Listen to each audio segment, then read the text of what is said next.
Swollen Fury!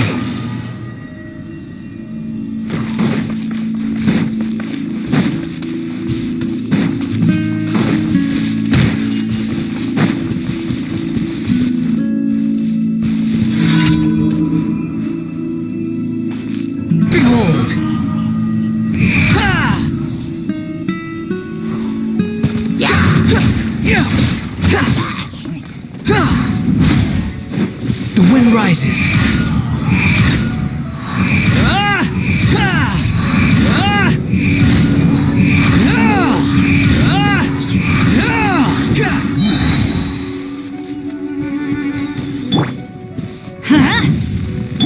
You're toast! Wretched vermin!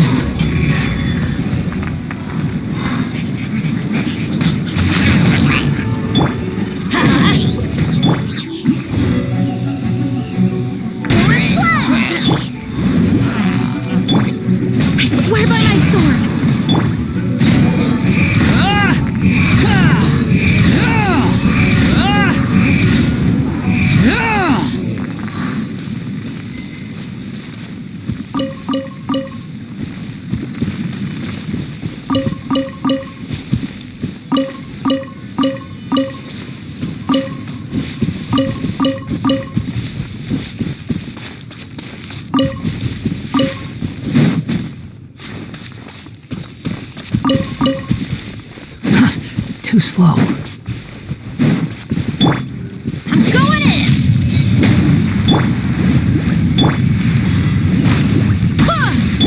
Swollen Fury!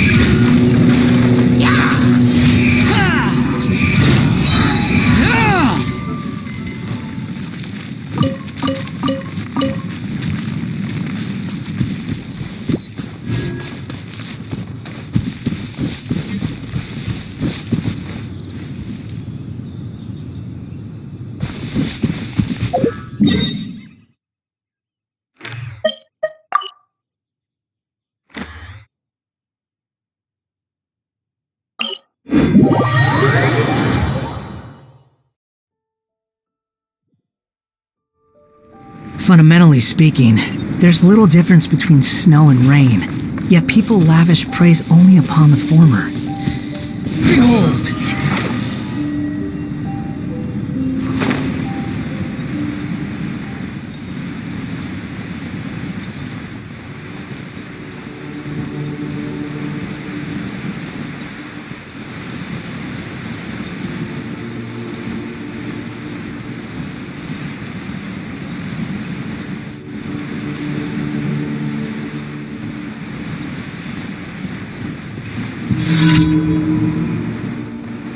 Yeah!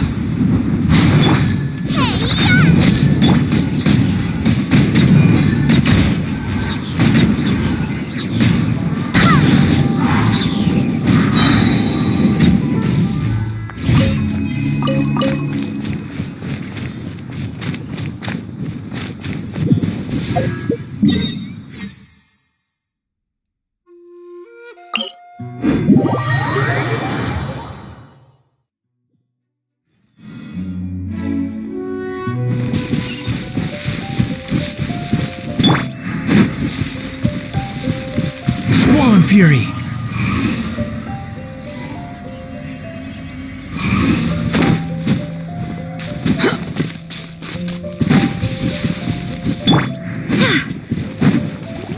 Barbados!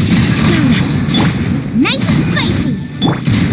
Unsightly insects! Ah! Ah! Ah! Ah!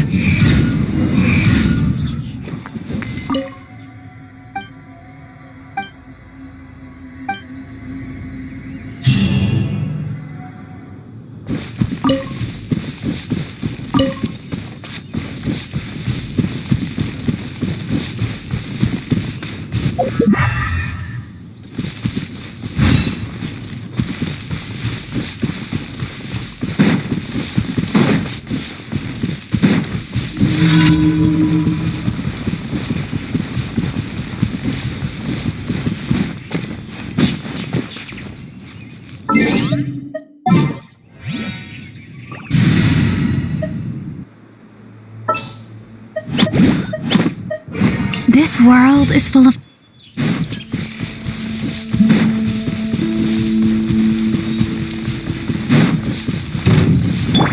Huh? Out of the frying pan, into the fire! Yeah! Ah! Yeah! Ah! Yeah! Ah! Ah! Yeah! Ah! Everybody stand back! You're toast!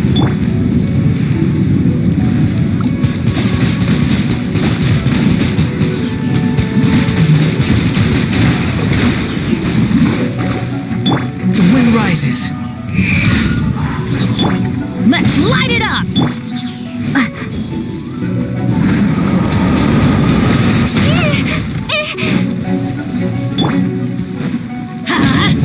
Boba, get them!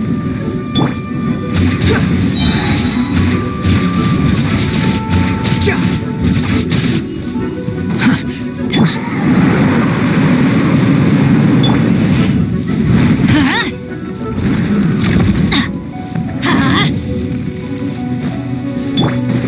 Cry louder!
catch me!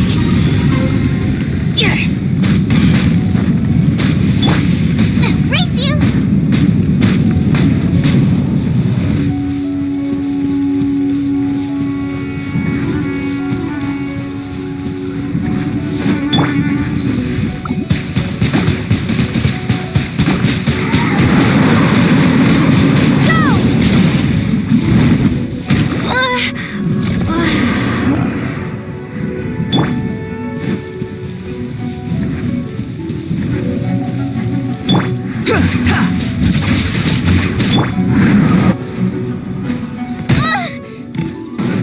You're toast!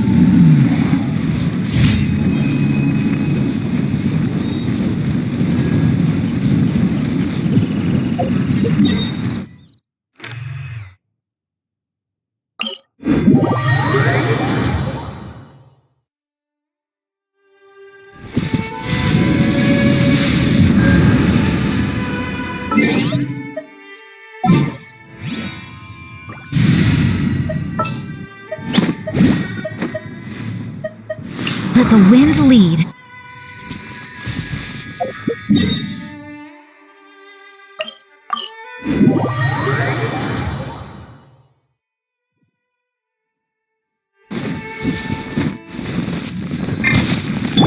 The wind rises. Ad Astra Abyss. Thank you for complete. Ad Astra.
Swollen Fury.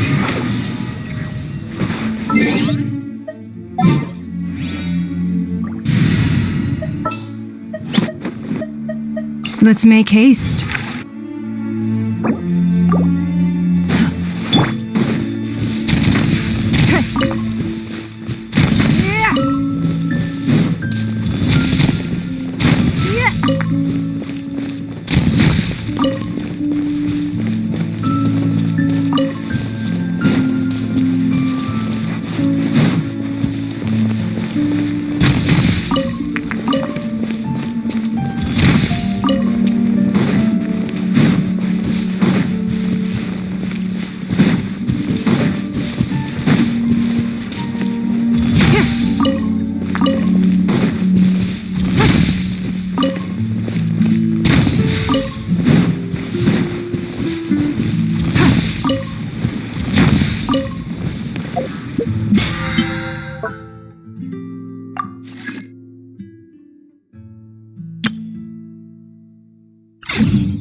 We may leave at any time.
Benny's Adventure Team, assemble!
Are you tired? Try my new spicy energy drink. I'm sure it'll wake you up.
Too slow.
You think I've got a sharp tongue? I just tell it like it is. If someone can't handle it, maybe that's their problem.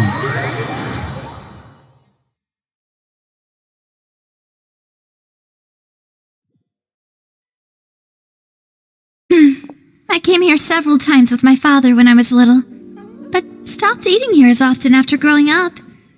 I hope the food here will be to your taste. Oh, don't worry! We haven't eaten at a hotel like this in a while. Paimon's getting excited already! In that case, I'll go order for us first. Please wait here a moment.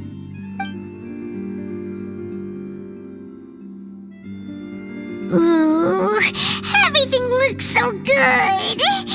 People in Fontaine sure know how to enjoy life. Why, of course. Go ahead, try whatever you like. If the food's good, I'll make a group reservation for the rest of Spina di Rosula next time. And if it's not? Well, then I'll still bring everyone. Albeit with only one dish per table. You, sure have your own way of doing things. Oh, we called this a farewell meal, but we could also treat it like a victory feast, right? We did just win that case after all. Oh, true. Very true. In that case, boss, we'll have another 2 dishes. Huh? Paimon didn't mean that you had to order even more food.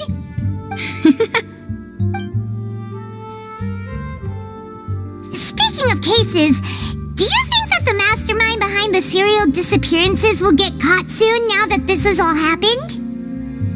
Well, we've certainly taken a big step forward, but I feel that's about it.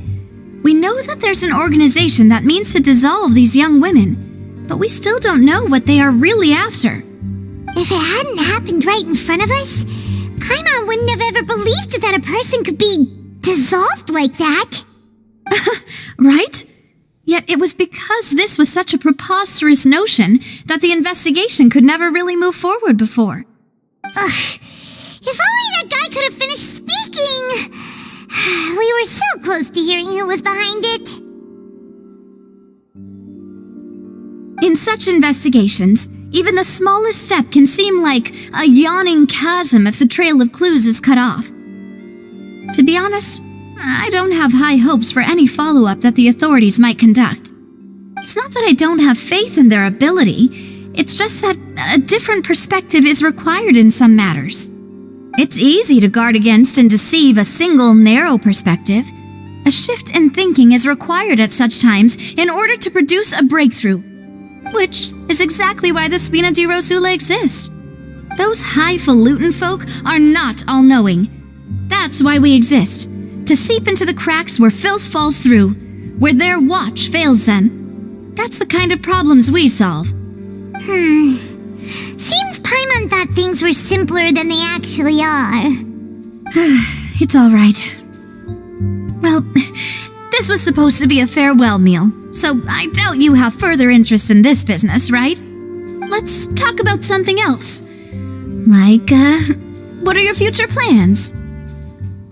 That's true. We didn't have a chance to speak to her after the trial ended. It didn't really seem like the right time or place to do it anyway. I see. So, your primary objective, which has been foiled so far, was to have a chat with the Hydro Archon. I've heard that there's a long line of people waiting to meet Lady Farina. I suspect you'll be waiting for quite a while, considering that you missed your chance today. Yeah, we've heard that she's super popular here in Fontaine, and that it'll be tough getting any of her time. Well, would you consider some more, unique ways? Perhaps even methods of, let's say, questionable legality? Guess that's Spina di Rosula's boss for you. Chock full of sketchy ideas. Well, what did you have in mind?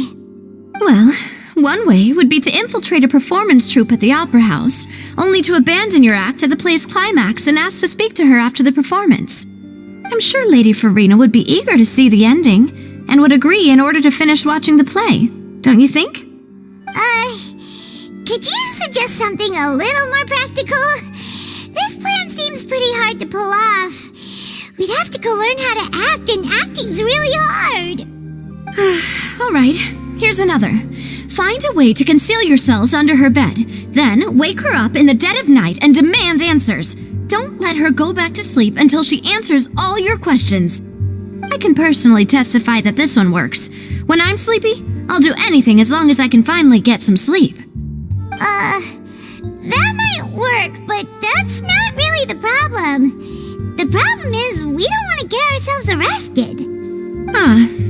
valid point. I overlooked that part. I was just thinking about leveraging a person's desire for sleep. All right, no more joking around. Perhaps you could... Oh, I don't know. Cut the line when she's on a break. You did defeat her in court, clearing citizens of hers from false accusations. False accusations she had nearly upheld personally. I imagine that she feels quite ashamed about the whole thing. You mean that if we catch her while she's on a break, she might be too embarrassed to refuse? Oh, that does make some sense. Why don't we give it a try after this meal? You know, strike while the iron is hot and all. Huh?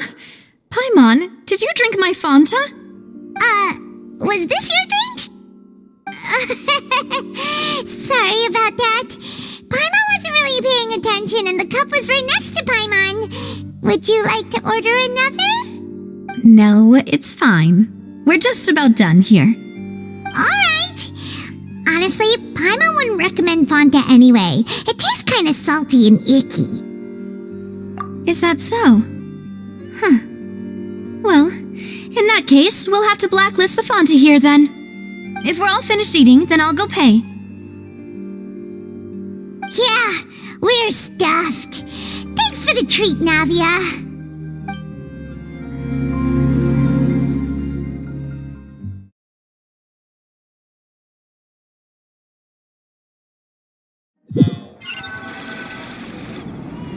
Oh, so full. Paimon can barely float anymore. Nah, that would be so... normal. You know, like you. Okay. As for expenses this month, we're left with... Hey, Navia! What are you doing over there? Oh, nothing. It was just a meal, you know? Nothing the Spina di Rosula can't cover. Let's get ready to try to meet the Hydro Archon again. Bye, Navia! So this is goodbye, huh? Well, if you do encounter any other trouble in Fontaine, you're always welcome to contact the Spina di Rosula. I'll give your request the highest priority. In any case, I wish you smooth sailing. I'll see you again, partner. See ya!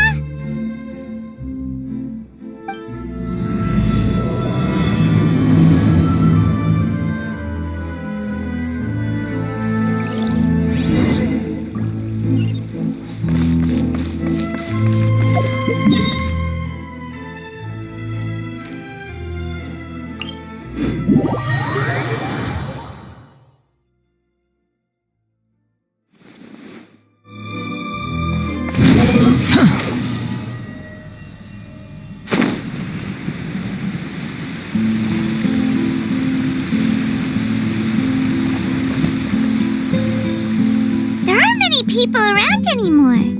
Looks like that boat we took to Aranias might have been the last one. Vache! Looks like we're back here again. Huh? Traveler? Are you hearing voices again? Ugh, that's kind of spooky. Are you sure we don't want to come back in the morning? Vache! Vache! Hey, why are you still walking towards it? There might be something nasty in the water. Huh? Hang on. Paimon can kind of hear a voice. It's calling for Vache, right? Hey, traveler? Stop walking! Come on, wake up!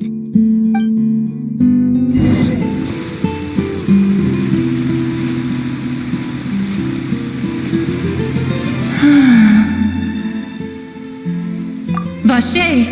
Are you... my dear Vache? No, wait. You seem to be someone else.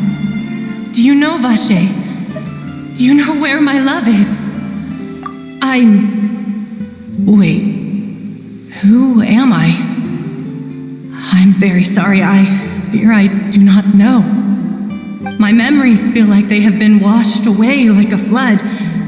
So many fragments dissolved amidst the tide, never to be recovered. How much have I lost? How many things that I once held dear while on land have I since forgotten? Yes, that is what I was once. But now, I am but the consciousness of one who is lost, therefore. I do not know how I came to be like this either.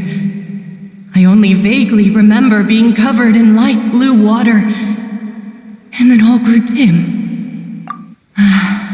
I also remember going to many places. I loved adventure, loved exploring places of peril. No matter where I went, Vacher would go with me. I knew how dearly he loved me, and I also loved him equally as much. But now, we can no longer go back. The pain of such parting, I never knew how heavy it could be. No, our reunion no longer has any meaning. There is no way for us to create any new memories. The thought of me gives him no succor. So let it lie forgotten beneath the waters. If you meet Vacher, tell him not to look for me. Tell him to move on. That is the only thing I still remember. Perhaps that is so. As I was submerged in the waters, losing consciousness, I saw Vacher above the surface. His eyes were filled with such sorrow, such longing. If only I could have comforted him, told him that I did not suffer. Indeed, I had felt a great warmth. Is that what you call it? Dissolving? If anything, I consider it a form of release. It was a state of neither fear nor frenzy, with only an endless peace, like the water's still surface. I could also liken it to being a thirsty person who drinks water for the first time, and only then sees how they have lived for so long in a world of endless want and anxiety. I think I hear your companion. It's time for you to go, I think. Farewell, then. I am glad that you were able to sense my presence. Remember, if you see Vacher, tell him not to seek me out any longer.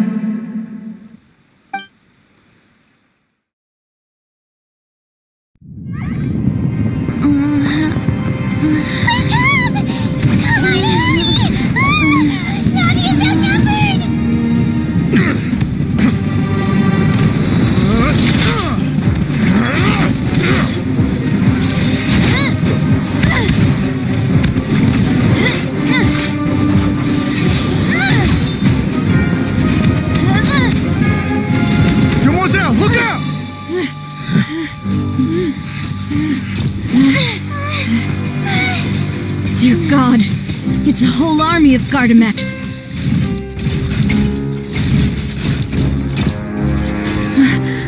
Chlorand?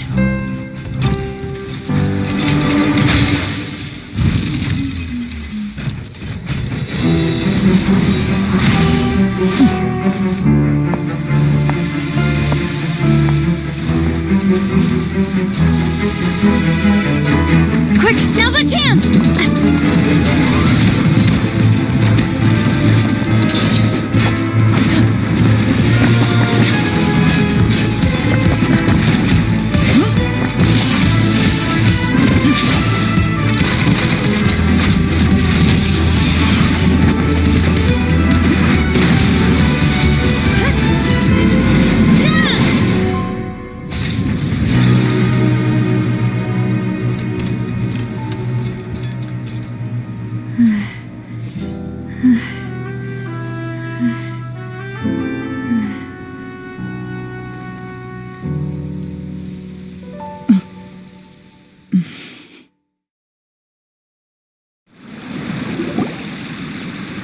I should thank you for lending us your sword there, Chlorand. But before I do so, could you explain how you managed to show up here? I Followed you. It seemed to me that danger has followed you more closely as of late. I believe that following someone without their knowledge is actually called stalking, is it not? Mr. Callus's last wish was for me to ensure your safety, and I will not betray his trust. He would do the same, were he alive today. Do not speak of my father! Sorry, demoiselle. I was not strong enough. Thank you for your aid, Miss Clorand, but do keep an eye out for your manner of speech. I believe we all wish to avoid unnecessary emotional harm. Sorry, I did not consider your feelings. Whatever. What else do you know? How did you come to the conclusion that I'd be in grave danger? I doubt I know much more than you, but I believe that the mastermind behind the serial disappearances is very powerful. Your performance tonight will almost certainly attract their attention. I'm sure they've known about me. To be honest, I'm shocked it's taken them this long to act against me. And what about these Gardamex? I thought only those associated with the Maison Gardiennage could control them. None of these mecha have serial numbers. I was sure to check a moment ago. They are not the ones used by the authorities to enforce the law. I can only conclude that some powerful or wealthy party must have obtained them via illegal means, deploying them as a private force of sorts. What? Your point being that they're out of Spina di Rosula's league, then? Yes. Be careful, and do not act rashly. I will continue investigating no matter what. We will bring the truth to light. That's my father's true last wish.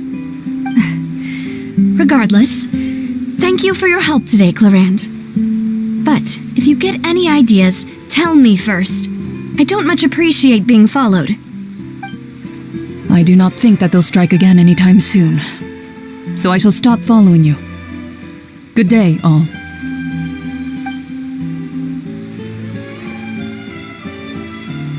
Right. I suppose that's the best news we've gotten today. Demoiselle, I believe that Miss Clorand was being sincere with you. If we tried, we could attempt to thaw relations a little. I know, she's... Oh, thank goodness! Paimon thought we were done for!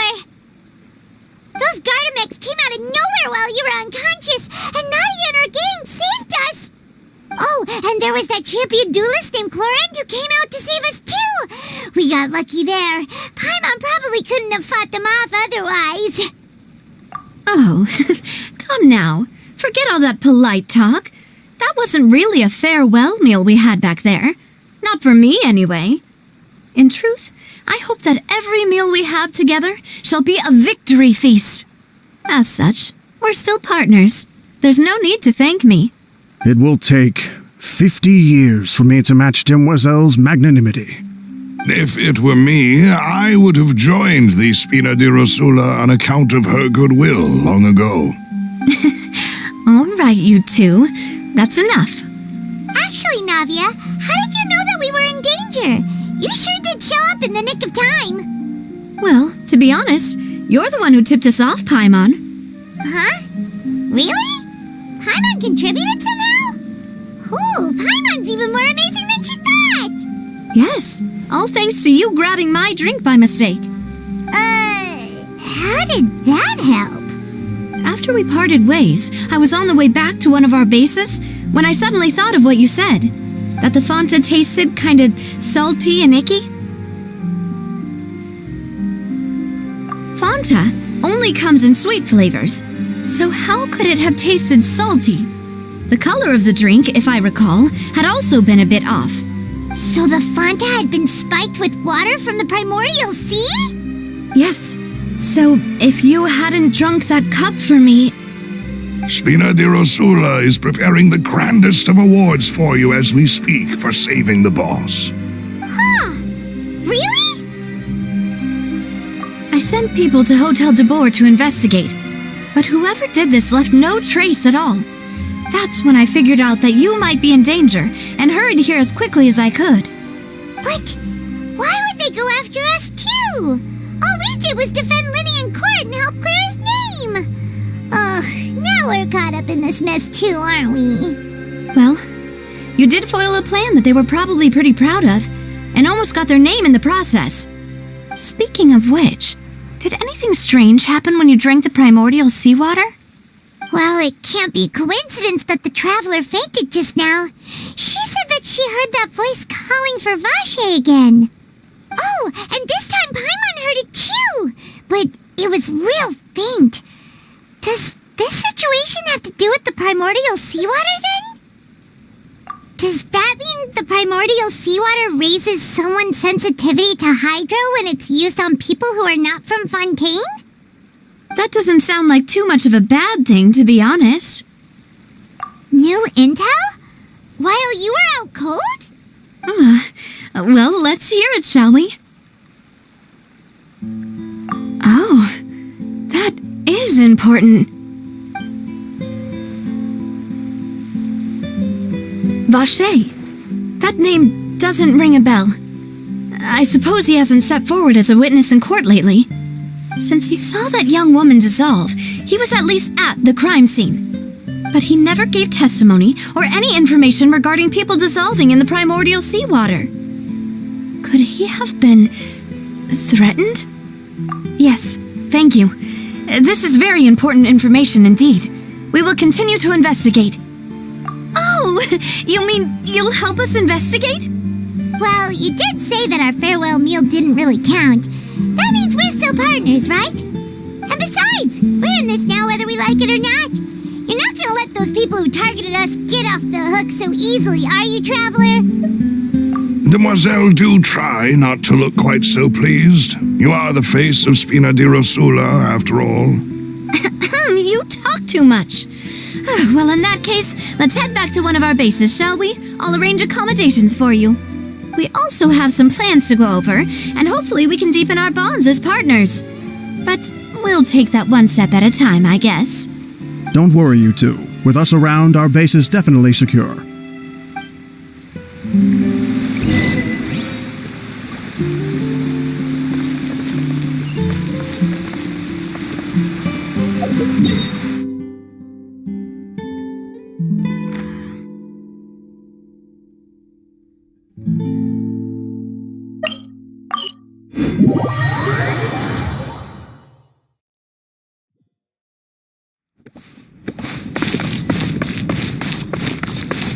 The wind rises.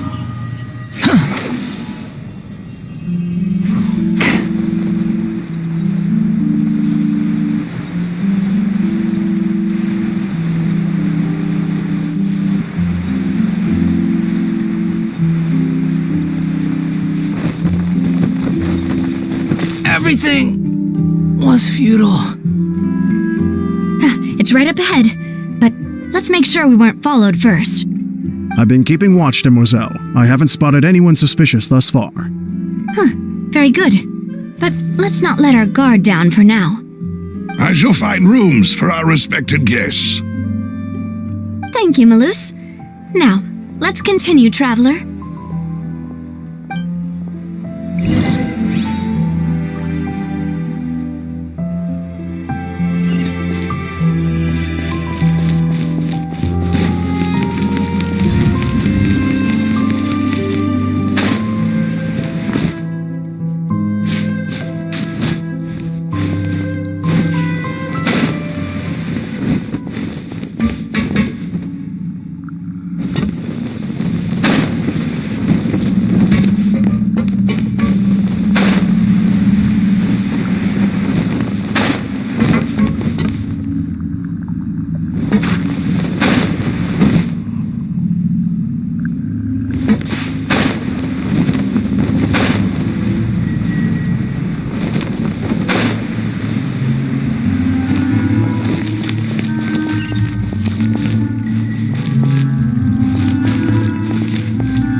fury.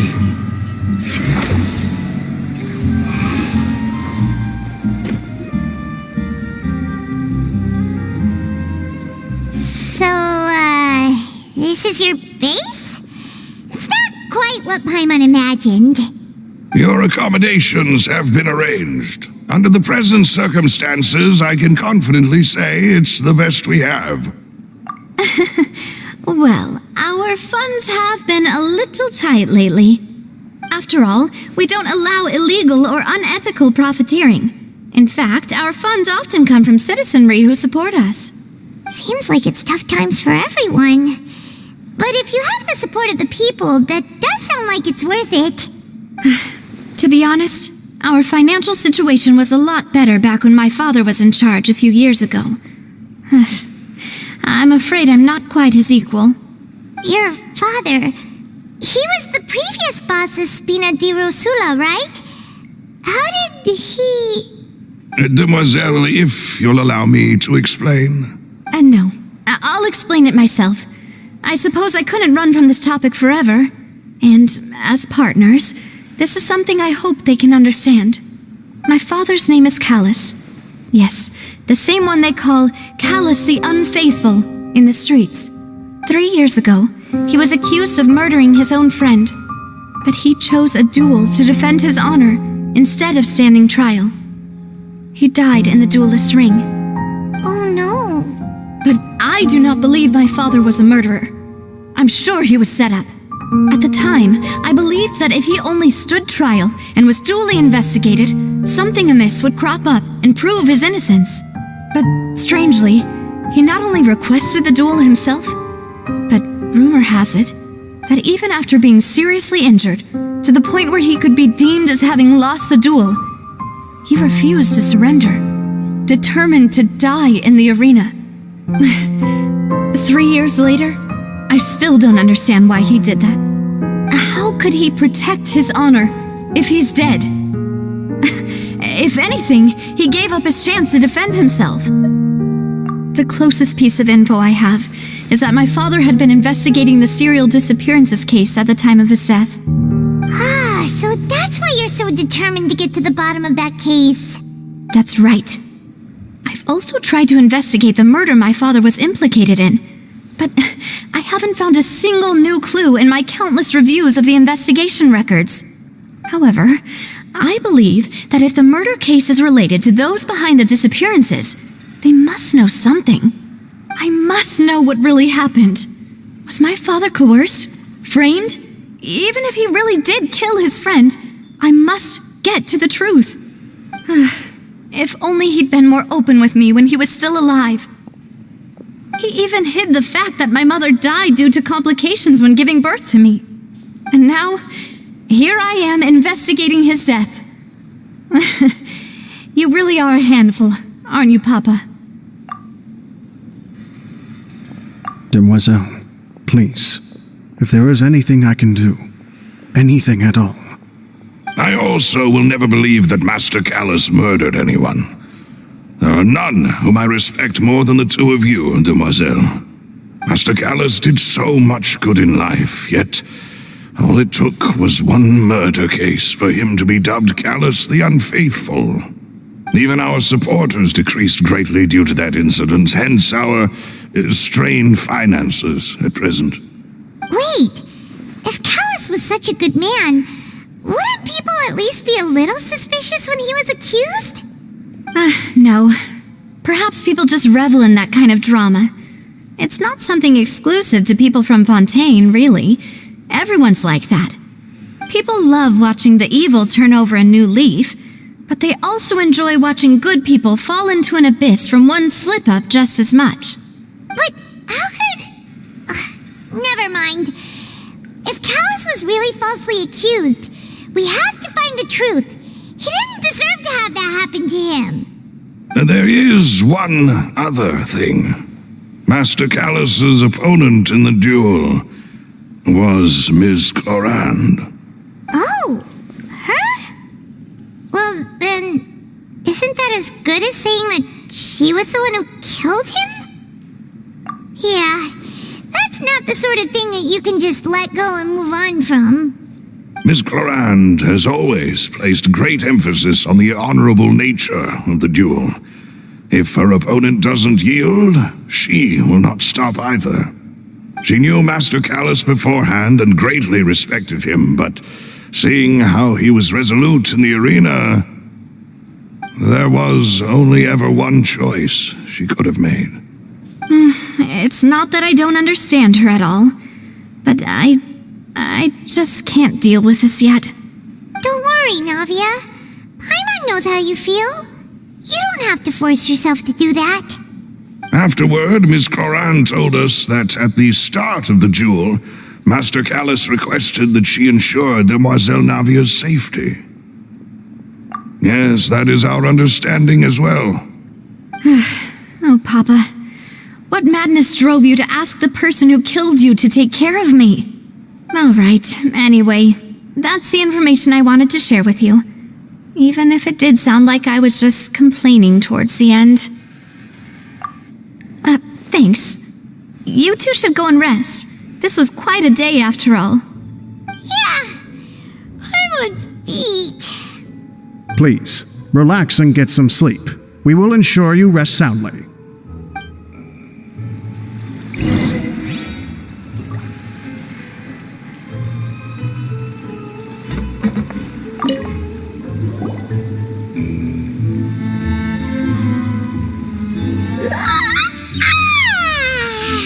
Paimon slept so well. This place feels almost too safe. Huh? Navia? Where did the other two go? I sent them back to Poisson. It's Spina de Rosula's place of origin, and where we have our headquarters.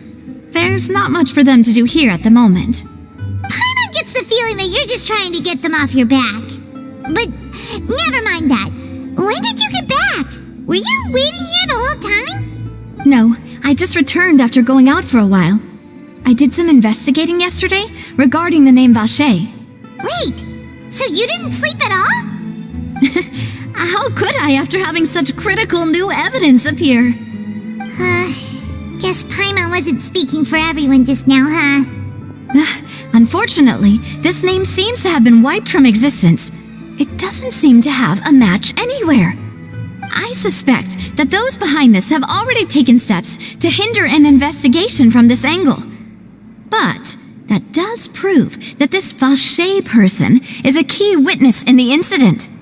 Does that mean we're too late, though? No. There is one ray of hope. One place in Fontaine that they would find almost impossible to threaten, no matter how much they wanted to. And that is the archives kept by Chief Justice Neuvillette, a place where detailed files on all the cases in recent years are kept.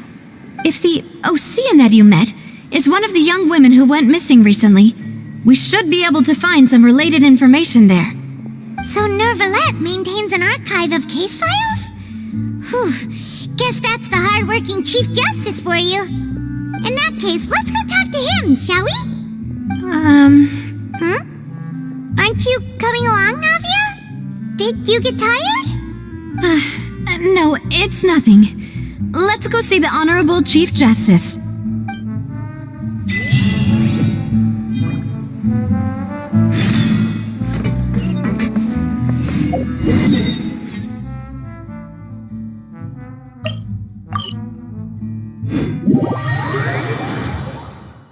The Palais is right up ahead. Come on.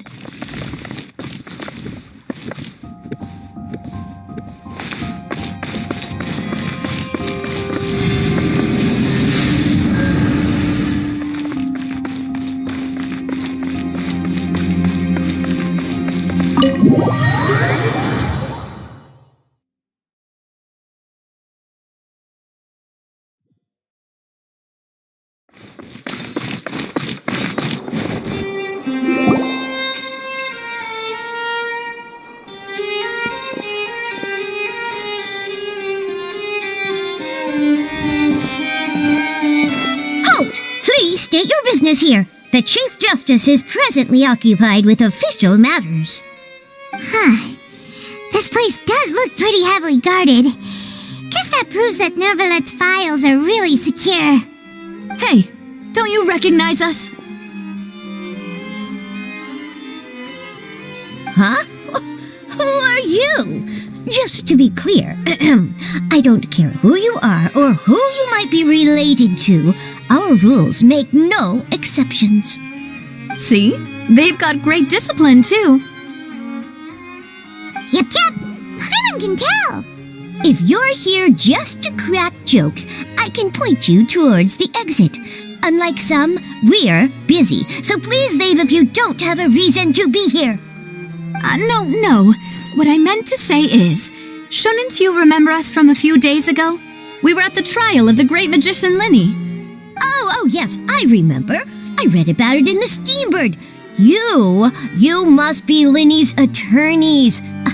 It's all coming back to me now. We're here today to report and archive some information on a follow-up case. Is that even a thing?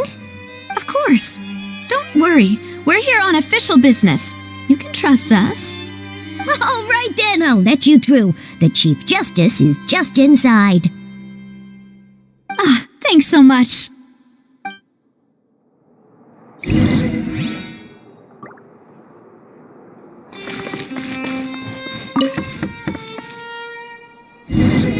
Please come in.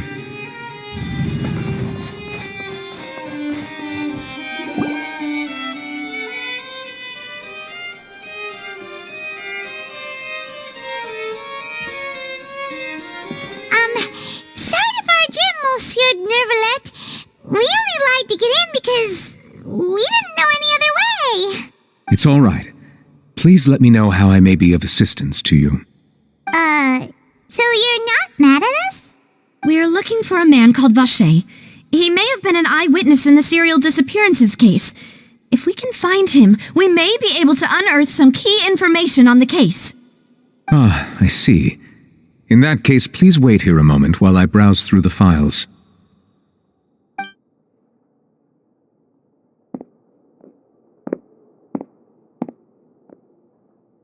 Who knew that Nervalet would be so easy to talk to?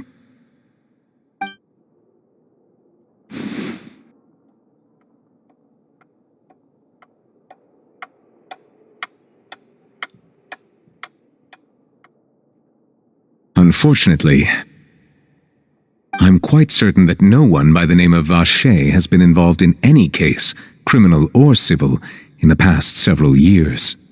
There are no records of him either in the files or in my memory. Traveler, what if it was really just a dream? Is that so? All right then. Thank you so much, Monsieur Neuvillette. We'll take our leave now. Ahem.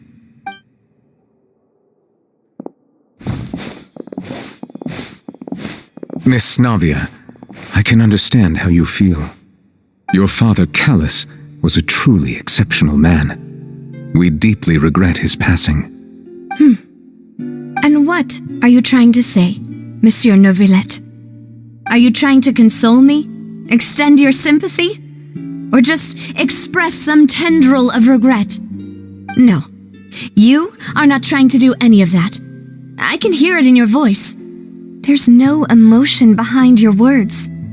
You only said those things because you felt like you should.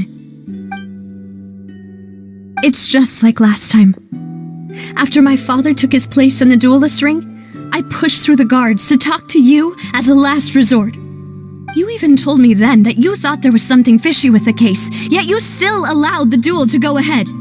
In your eyes, the value of a human life is nothing compared to those cold laws you hold so dear. If you truly regret my father's death, then why didn't you call a stop to the duel? Why didn't you give me the power to stop him from throwing his life away? Why did you just let him die, despised and hated by all? Everything was hanging on a thread at that moment. Just the tiniest effort could have changed everything. There are still so many things I never got to tell him. So many questions he still owes me answers to. If you really have no heart, then just look me in the eyes. I, Navia, will show you the true meaning of regret. I'm sorry, Miss Navia. You and my father are truly alike. You keep all kinds of things in your heart and never say a word to anyone. It's not so much that you can't feel, but that you would never express anything. Oh well. In any case, everyone already knows full well the apathy of the Chief Justice. My apologies for taking my emotions out on you, Monsieur Chief Justice. Let's go, Traveler and Paimon.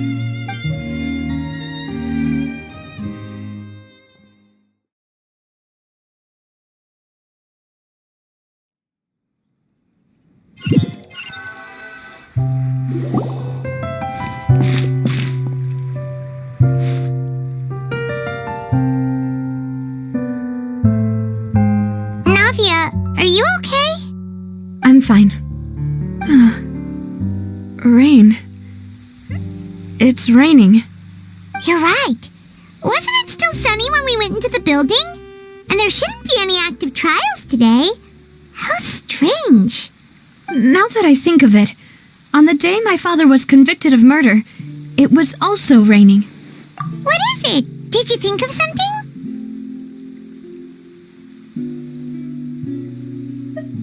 Yeah, he was outside. It was uncovered and the rain could fall there. Why? Do you think the rain could have affected the crime scene? That thought has occurred to us before. We've even expanded the search area to try to account for that, but didn't find anything of value. Oh? Wait. You don't mean... So you're saying that the true murderer could have been turned into water? And then got washed away with the rain? Yeah, and if that's what had happened, then no one would have believed your dad, even if he explained what he saw to the authorities. I really think I found a true genius for a partner. You're completely right. How did I not connect the dots earlier? All right, let's go to Poisson. With this new lead in mind, we'll get to the bottom of my father's case for sure. Yeah, we're gonna make progress for sure this time. Do you want to go with me now? Or do you want to head over by yourself later?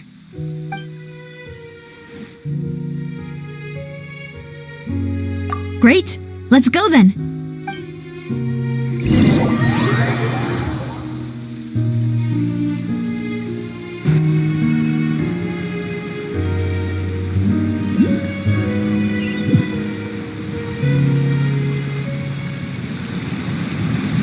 The wind rises.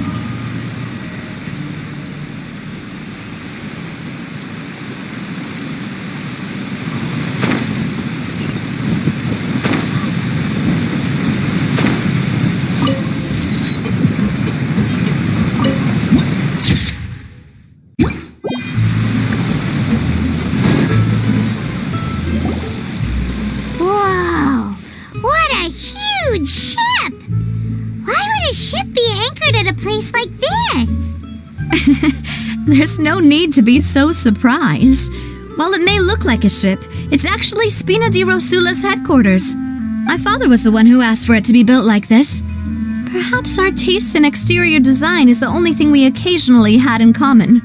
A gigantic and glamorous ship embodies discovery, opportunity, ambition, and conquest. It symbolizes Spina di Rosula's bright and limitless future.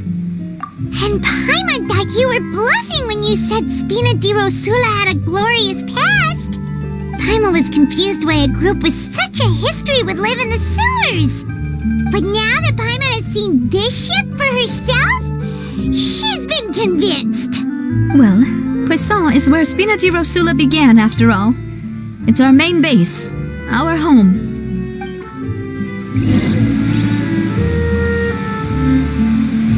Squall and Fury.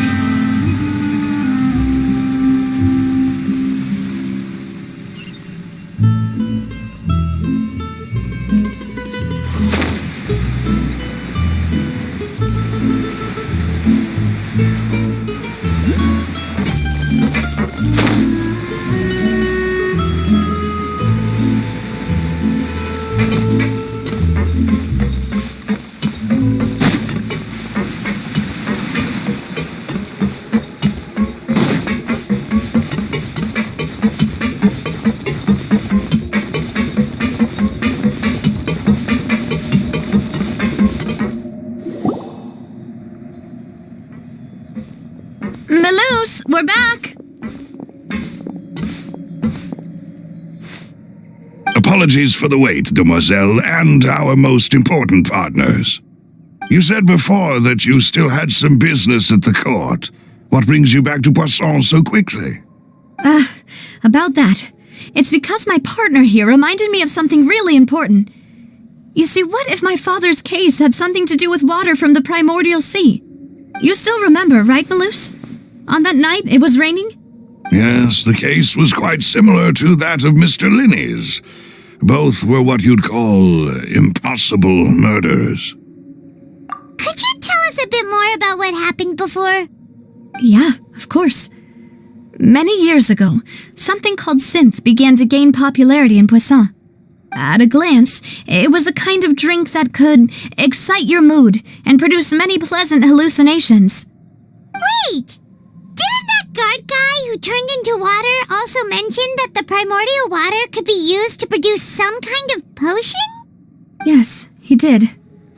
Considering what we know now, it's almost certain that synth is created using water from the primordial sea.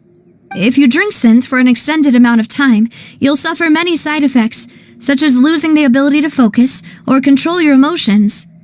And if you were to stop drinking it completely, you'll experience flashes of paranoia and anxiety while lacking energy to do anything.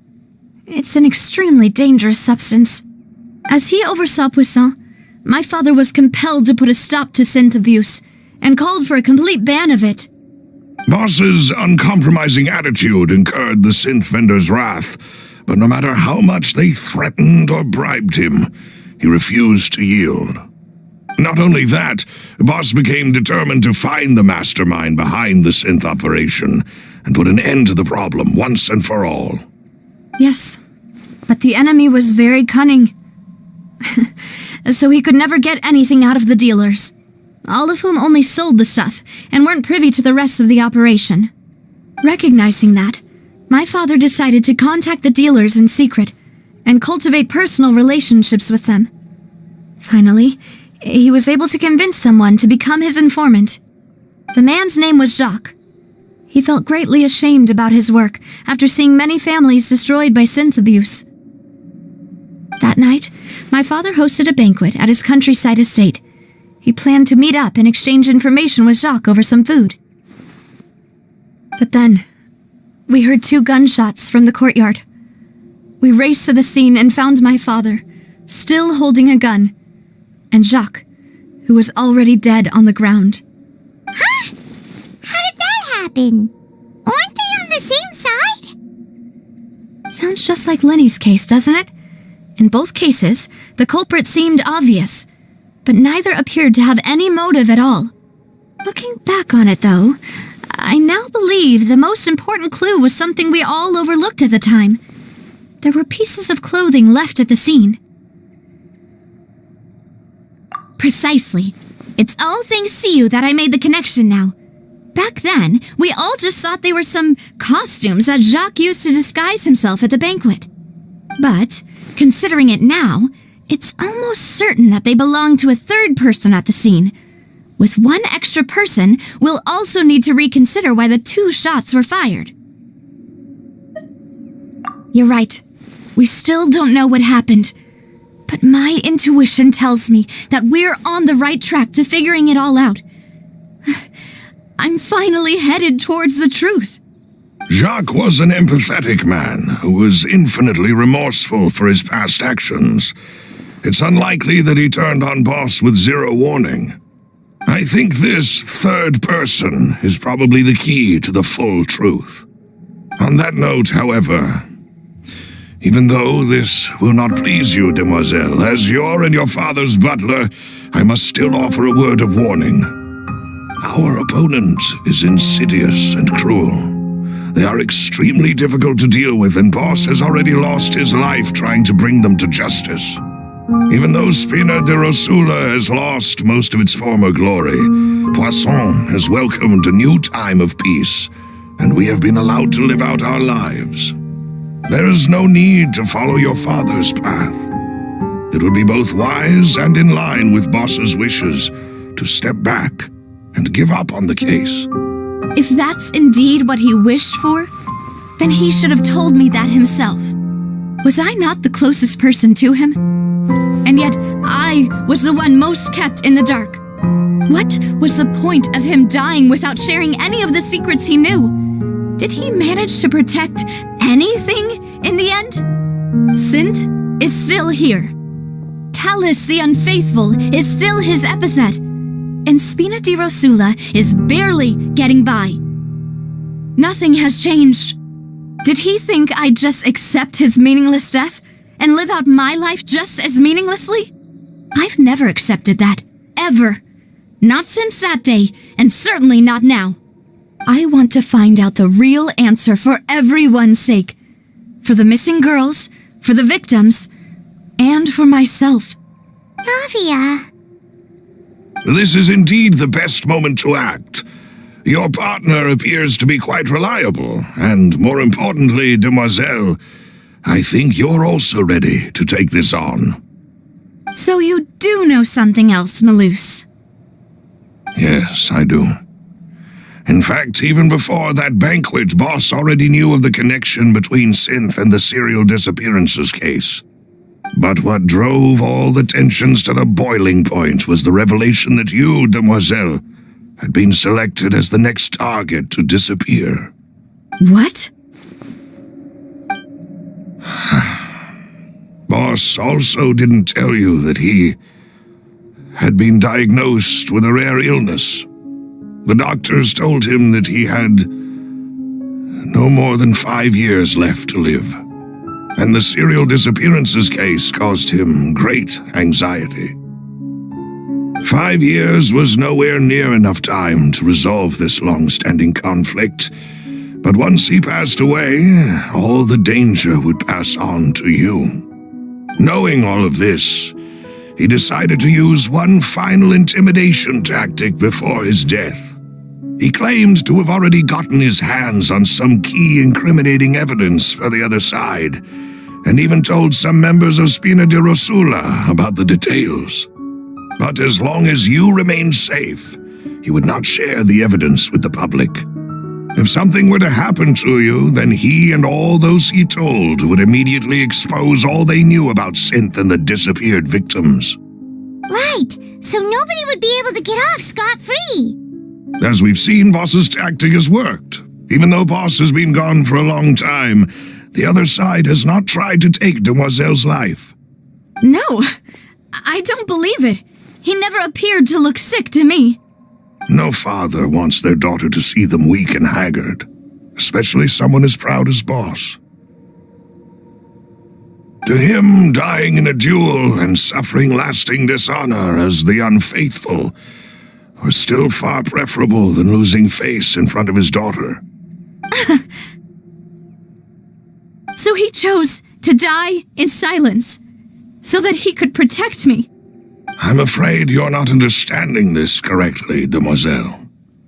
What Boss wanted to hand to you was not a parasol, but a sword. If Boss's spirit could hear you telling me that you want to find the answer for the sake of everyone involved, I'm sure he'd be extremely proud. That fool.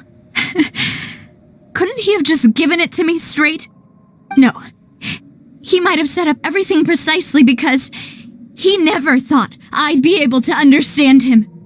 Is that the amount of confidence he had in me? And what if I was never able to make it to where I am now? Yeah. I suppose that's true. With the way he'd set things up, if I had wanted, I could have just lived out my life without a care in the world. But thankfully, he rarely talked to me about complex matters, and thus understood little of me as a person. In this case, he really didn't need to give me an easy way out. Malus, what was the key evidence that he shared with you? It's the location where Synth is produced. Essentially, it's the enemy's headquarters. When he was threatening the enemy, Boss didn't share the specifics of the incriminating evidence he found. But if you want to use it against the enemy, you'll still have to take several things into consideration. Why? If we know where the place is, can't we just go storming in? You mustn't forget that we're fighting against a mysterious and dangerous organization that's been in operation for decades. There's no telling what might be lying in wait at their headquarters. We also have no idea what kind of evidence we may be able to find inside, nor what people we may be able to capture. But a single visit to their headquarters would be tantamount to a formal declaration of war. The worst case would be that we leave empty-handed, but also open ourselves up to full retaliation. Then, in that case, why not work with the Fontaine authorities? Well, you saw one of them dissolve during Mr. Linney's case. We have no idea just how thoroughly they may have been infiltrated. That's true. Seems my father really had no choice. But things are different now.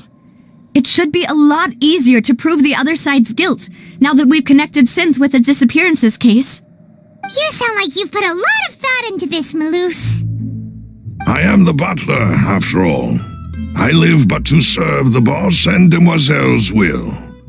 I've always been willing to take on any kind of risk for your sake. But considering my relative lack of ability, I've spent my time keeping secrets, performing basic investigations, and waiting for the right time to come. Thank you for all of that, Maloose. Have you discovered anything new in the past few years? Let me think. One conclusion I came to was that the enemy must be quite familiar with Spina di Rosula, or at least have an informant planted here. When I announced orders to the organization's members on Demoiselle's behalf, I used to deliberately keep a few people in the dark and observe the reactions of the synth vendors. If the vendors didn't change their plans, then the individuals informed of our orders must be innocent. If the vendors packed up and fled, however, then someone must have given them the news. After several rounds of testing and investigative tracing, I've narrowed the suspect list down to 3 people. The first is Florent, Spina di Rosula's senior advisor. Huh? Florent? Yes, surprising, isn't it? He was one of the people Boss trusted the most, which also means that he was someone who understood Boss really well. Thanks to his position within Boss's innermost circle, he always knew our upcoming plans and could thus avoid capture this whole time. There's someone else like him too. Marcel, the head of Confrérie of Cabrières. Uncle Marcel. It's a guild in Poisson. Boss helped it to grow to its current size and prominence. In the beginning, they were only reselling some daily goods, but now they're one of the richest guilds around with a lot of business connections in the city. So, they're like a sister organization of Spina di Rosula? Yes, you can say that. When we were fighting against the synth dealers, they provided us with plenty of support. It's a bit difficult to imagine someone using their own money to hunt down themselves. The final suspect is Thierry, the man responsible for coordinating information between Spina di Rosula and the guards. Although the guards mostly leave us to our own devices, there are still many activities we have to report to the local authorities. Since Thierry is always in the know about our current activities, he could theoretically always plan one step ahead. I see. These are all people who I communicate with quite regularly. To think that the enemy we've been fighting against has been right next to me all along, among those I trust the most. It's almost too hard to believe. If you want to investigate them, please take every precaution to not alert the quarry. Judging from our experience, the enemy is extremely cautious. Of course. And thank you, Maloose. You've provided us with a lot of great information. You're too kind, my lady. I'm just doing my duty. And before I forget, proving Boss's innocence would also mean clearing him of blame in Jacques' death. After that incident, Jacques' wife and daughter were taken into the Spina's care. If it might help, you could also pay them a visit. I can make the necessary arrangements. Oh, thank you so much, Malus. You really are the best. A new case awaits, my dear partner. I hope we can work together to uncover the truth and end this case once and for all.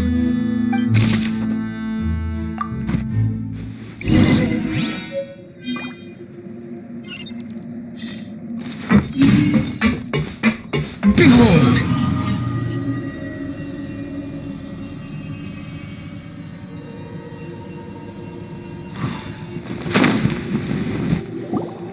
It is settled, then. Please excuse me, and enjoy your conversation at your leisure. Thank you for arranging everything for us, Malus. Excuse me, miss. Do you need anything from us? Hey, Navia's all quiet. This isn't like her at all. I'm sorry that I only came to visit after all this time. After what happened, I didn't know how I was supposed to face the two of you. If it's about that, there's no need to apologize. After my husband died, Spina di Rosula sent us a lot of mora and support. I understood your guilt and apology to be genuine. But aren't all of those things nothing compared to the loss of Jacques? I can understand the kind of pain that comes with losing a father so needlessly. You don't understand at all. I didn't know how to face you, because I didn't know what I could possibly bring as a consolation gift. I know only the full truth could bring closure to you, and to all of us. I'm sorry. I appreciate the sentiment, but you don't have to carry all that guilt. On the matter regarding my husband, my daughter and I have more or less found our answer already. Would you mind sharing it with me? I really can't believe that my father could ever bring himself to shoot Jacques. I always knew that my husband's money was earned through others' suffering. He told me countless times that if he could turn back the clock, he would never go into the synth business again. He had many regrets, and felt that he took the idea of providing for his family too literally. For the longest time, he thought mora was everything. So when Mr. Callis came to him with a proposal, he accepted it almost immediately. He tried to be as careful as he could, but even so, he was still found out by the higher-ups. They found out about his betrayal? Papa didn't say that exactly, but Papa did tell me that I should never be ungrateful. Before he left that day, he told me that he had no choice. It was only later that I realized it was his final farewell to the two of us. I don't know that for sure, but you could say that's the conclusion I eventually came to. Which is why I'm the one who should feel guilty. Callis had always taken great care of us, both when he was still alive and after he passed away. Even if he fired the shot that killed my husband, it was likely in self-defense. It is impossible for me to hate him for what he had done. But Mama, why is Papa still the bad guy if he did the right thing? Papa always wanted to be a good man, so why did he have to do a bad thing in the end? Well, things aren't always as they seem. You still feel like your Papa was a good man, right? Yeah, Papa was a really good man. The best in the whole world. Then you should hold on to that.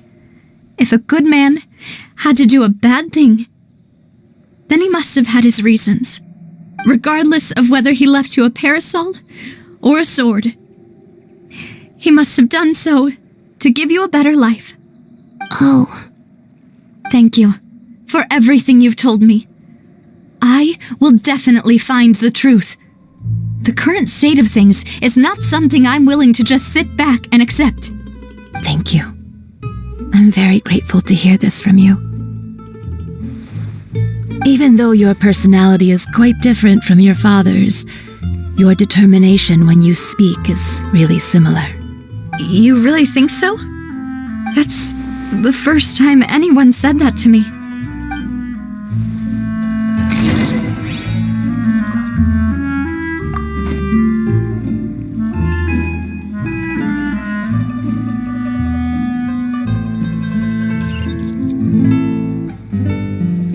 Swan Fury! Are you okay, Navia? I'm fine. Don't worry. Let's investigate the 3 suspects next. Laurent should be nearby, and we should be able to find Thierry and Uncle Marcel in the city. I'll get myself together on the way, so please don't worry.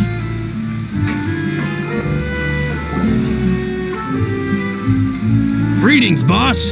How may I be of assistance today? I'm sure you've heard about what happened at the Opera House?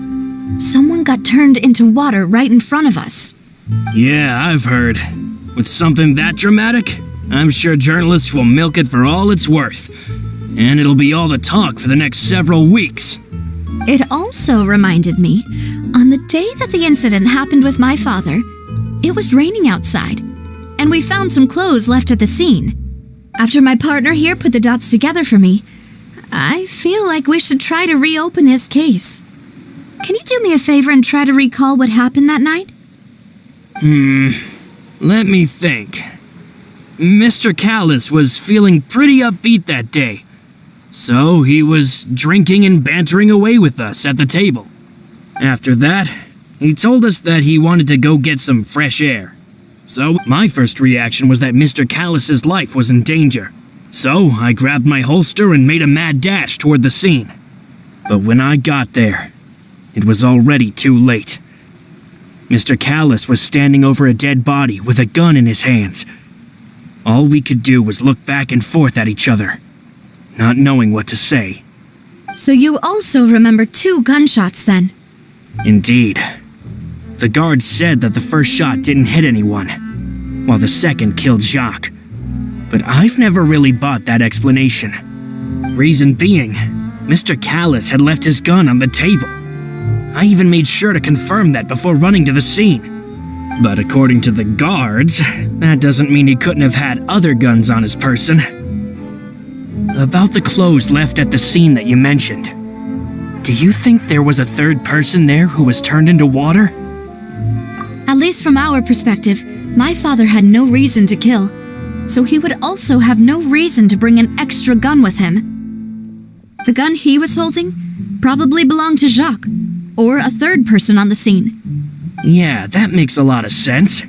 So you're saying Mr. Callis ended up with the gun because he seized it from one of the other guys? But hold on. If that's what had happened, then why didn't he share the truth with any of us? He didn't even want to face the Oratrice machine, and chose instead to prove his honor in a duel. Did he lose all faith in the courts after seeing someone dissolve right in front of his eyes? About that, Malouse told me a thing or two, so I think I can understand why he committed to the duel. I'll tell you everything once the whole truth has been revealed. I understand. Then I'll leave Mr. Callis's honor in your hands, boss. And if I may just say one more thing, the whole Callis the Unfaithful epithet has been a thorn in my side since the day it was invented. Many people have laughed at me for still calling him Mr. Callis, even after so many years have passed. But it was Mr. Callis's trust that allowed me to rise through the ranks of Spina di Rosula and live the life I lead today. No matter what others might say, he'll always be the man I respect the most.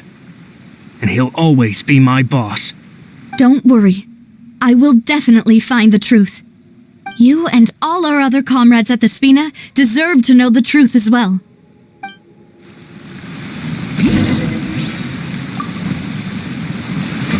Behold!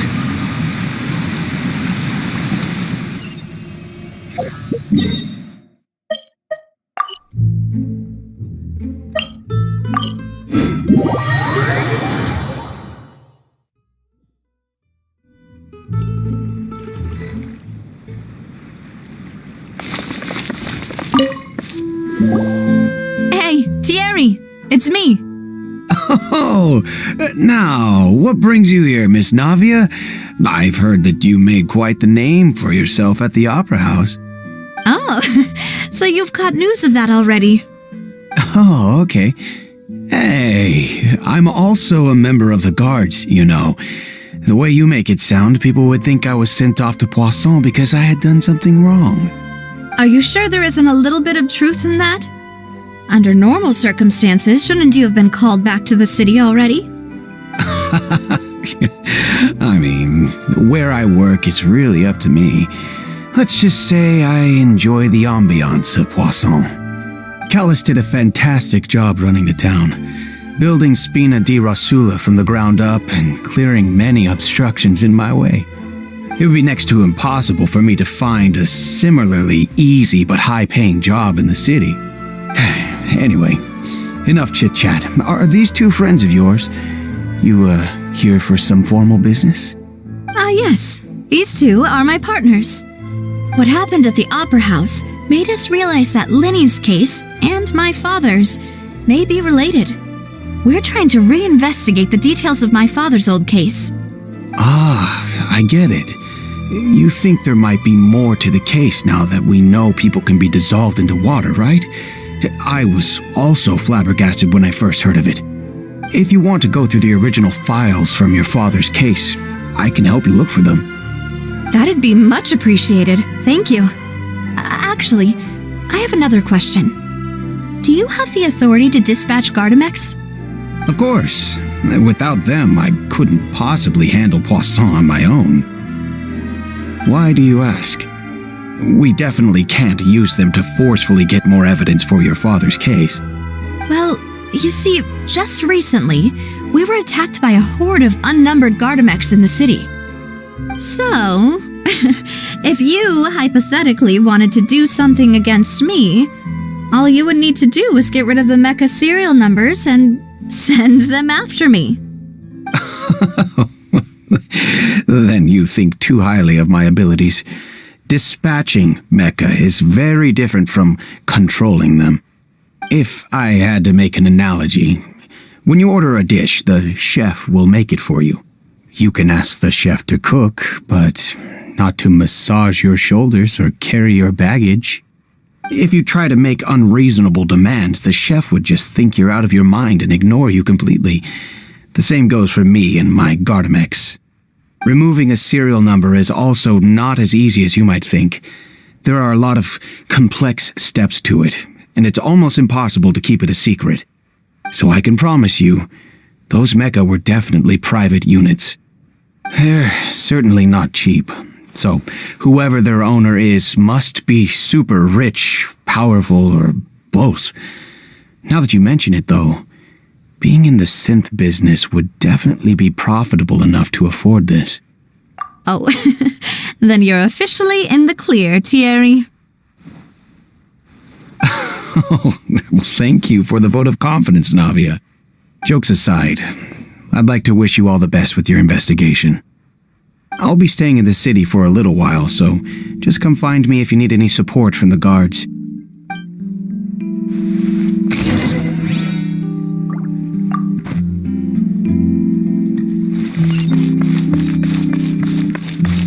The wind rises.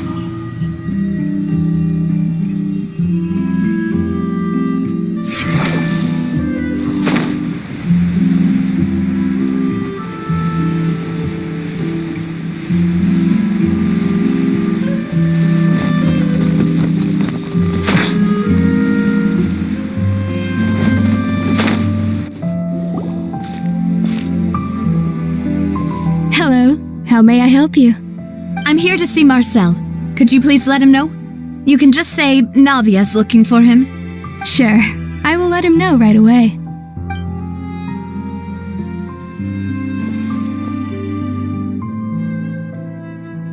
Navia, hello. Sorry to keep you waiting. I'm not as young as I used to be, so my legs are giving out a bit. Oh, it's all right, Uncle Marcel. There's no need to stress. I just wanted to talk to you briefly about what happened in the Opera House. I'm sure you saw everything too, right? Yes, I've never seen anything so strange. Oh, You were at the Opera House too? That's right. I went there with Navia to see the magic show. Who knew it would turn into a whole murder mystery? I also witnessed your marvelous sleuthing work. Quite impressive. To beat the Hydro Archon at her own game on her own turf, I can already imagine everyone in Fontaine discussing your exploits over a few glasses of wine. Oh, Paimon doesn't want to become the talk of drunkards. Apologies. It's just how Fontaine is as a nation. Everyone loves drama and theatrics. Uncle Marcel, you've also noticed that other thing, right? The fact that humans can dissolve in water? Yes, I was reminded of your father's case right away. Is that what you're investigating now?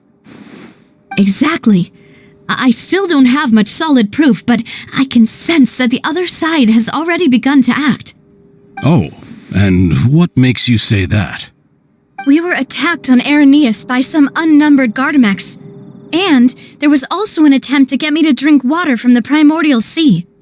If not for the vigilance of my partner, I probably wouldn't even be here talking to you right now. Oh, you're giving us too much credit. Wasn't it you who protected us? Alas, it seems things are heating up again. The peace that Callus sought so dearly will soon become a thing of the past. But rest assured, Navia, Poisson will always remain a safe haven for you. If you're scared, you can always return there. If anyone dares to lay their hands on you there, the Confrérie of Cabrières will use its funds to the last Mora to bring them to justice. Thank you, Uncle Marcel. But I don't intend to go into hiding. I'm going to strike while the iron's hot. Do you have any new thoughts on my father's case? About that. Sorry, my age is catching up with me, so it'll take me a while to recall my memory. The Confrérie was responsible for that banquet, so I was out and about the whole time making sure things were running smoothly. I didn't even have the time to drink with the guests. Then I heard the sound of a gunshot, and the rest was history. Oh, it's okay. No need to push yourself. We'll ask around some more, see if there are any valuable clues elsewhere. Sounds good. Just let me know if you ever need Mora. All my wealth comes from Callus's patronage and support. I'll spend however much it takes to clear his name.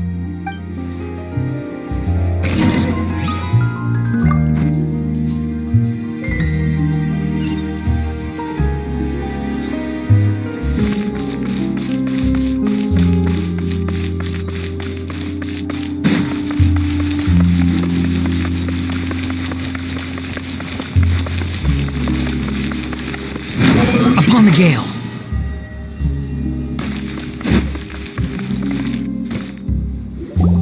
We've talked to all three suspects, purely based on their conversations with me. None of them sounded particularly suspicious. I suppose that's to be expected, though. If a single conversation's all that's needed to find them out, then my father wouldn't have needed to investigate the case for so many years.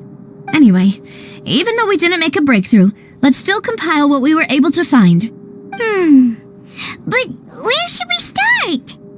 Ah, you're right. Flora mentioned that Callus probably only ended up with the gun because of circumstance.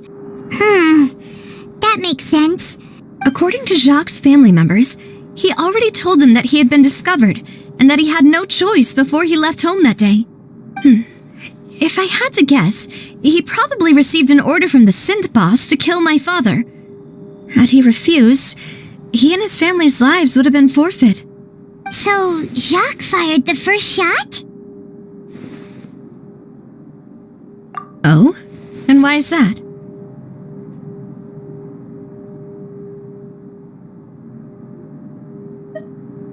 Ooh, that's a good point. Jacques probably already knew that he was just being used as a tool for murder. And once he had completed his mission, he'd be of no more use to his boss. So, what would make more sense from his perspective would be to turn his back on the order and seek protection from my father. Makes sense. But without evidence, that's still just a theory. Besides Jacques, the attack from the Gardamex has been bothering me quite a bit as well. It's obvious that our enemy has become more antsy after the secret of the primordial seawater was revealed. Do you think he knew even then that we'd follow this lead to the end? Given everything that's happened since, it's quite possible. But who among the 3 suspects would have the ability to control privately owned Gardamex?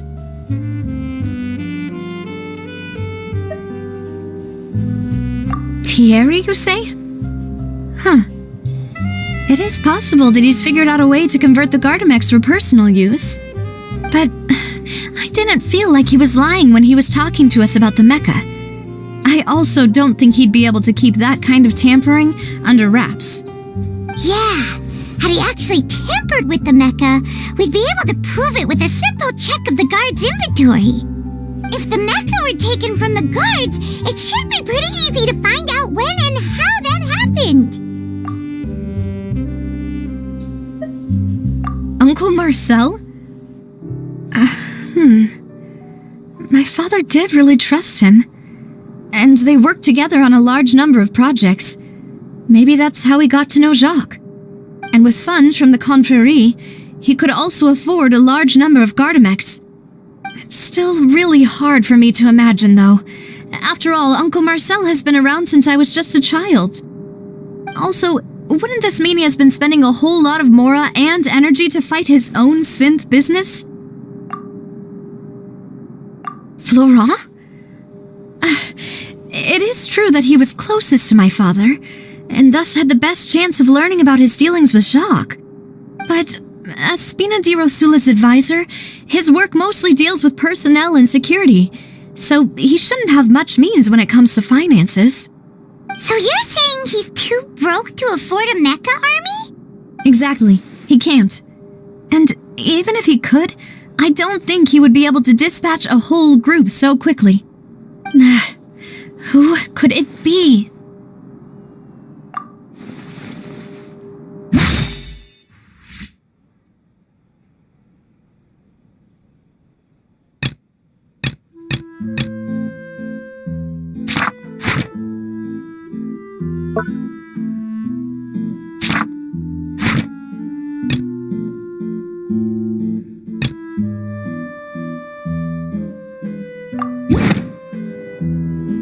You know, if you think everything through, Uncle Marcel is indeed the most suspicious of them all. Could we be missing other suspects? Malus didn't know about the people turning into water thing when he narrowed it down to these 3, did he? Malus has always been very reliable, and his judgment of others' trustworthiness has been fair and well considered. The suspect is knowledgeable about the Spina's internal affairs, has the means to dispatch Mecha to assassinate us, and possesses significant intellect and foresight. Even if I don't want to believe it, I'm starting to see how things could all tie back to Uncle Marcel. Well, we still have another trump card on top of all the theorizing and speculating. Yes, Malus did say that charging straight in there would be extremely risky, but we don't have any other options right now. We need far more solid proof before we can hope to go charging in on our enemy. Navia, here you are. Oh, I've been looking for you. Huh? Aren't you the guy from the guards? Did something happen? Yeah. News came from Irenaeus just after you left. We've got another trial on our hands.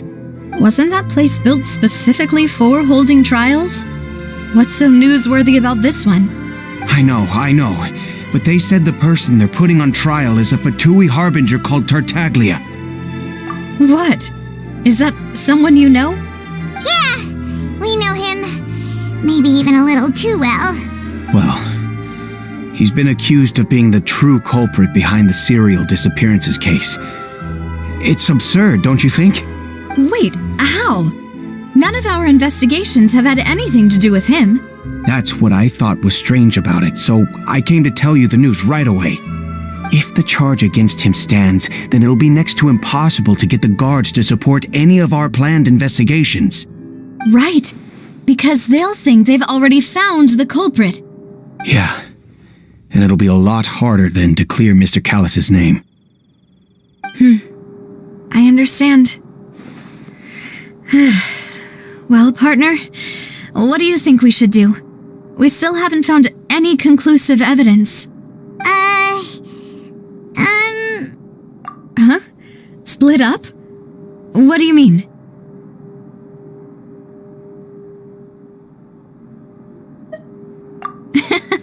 Just as expected of my partner. Since this is a trial about the serial disappearances case, the culprit's attention will be focused on Irenaeus, leaving his home base wide open. You're right. This is our best opportunity. All right then, let's do this. I'll stall them at the Opera House and charge Marcel as the true culprit. I won't have any chance of making that charge stick, though, unless we find more evidence. It'll be up to you to make it back in time and hand the decisive evidence to me. We'll help you, just like you helped us in Lenny's trial. Demoiselle, please allow us to accompany you. I'm ready. Malou, Silver, when did you two get here? We heard that you'll be leaving Poisson and figured that you might require our assistance. It's our hope that your confidence will be bolstered with the two of us by your side.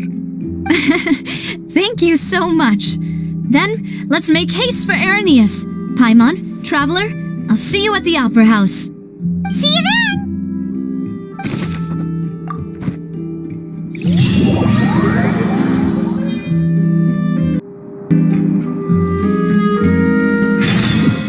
Now that Navia has set out for Irenaeus, we should also get going.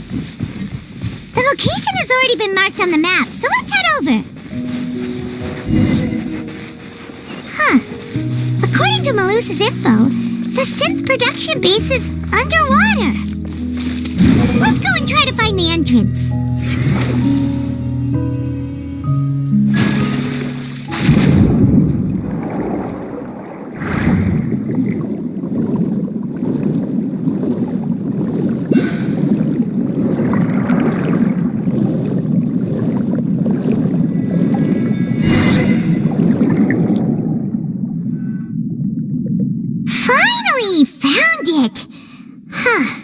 So this is the entrance that leads to the synth production base. It sure doesn't seem out of the ordinary at all. You're right. An important place like this is bound to have a ton of protective measures and mechanisms. Navia's probably arguing up a storm right now to stall for us.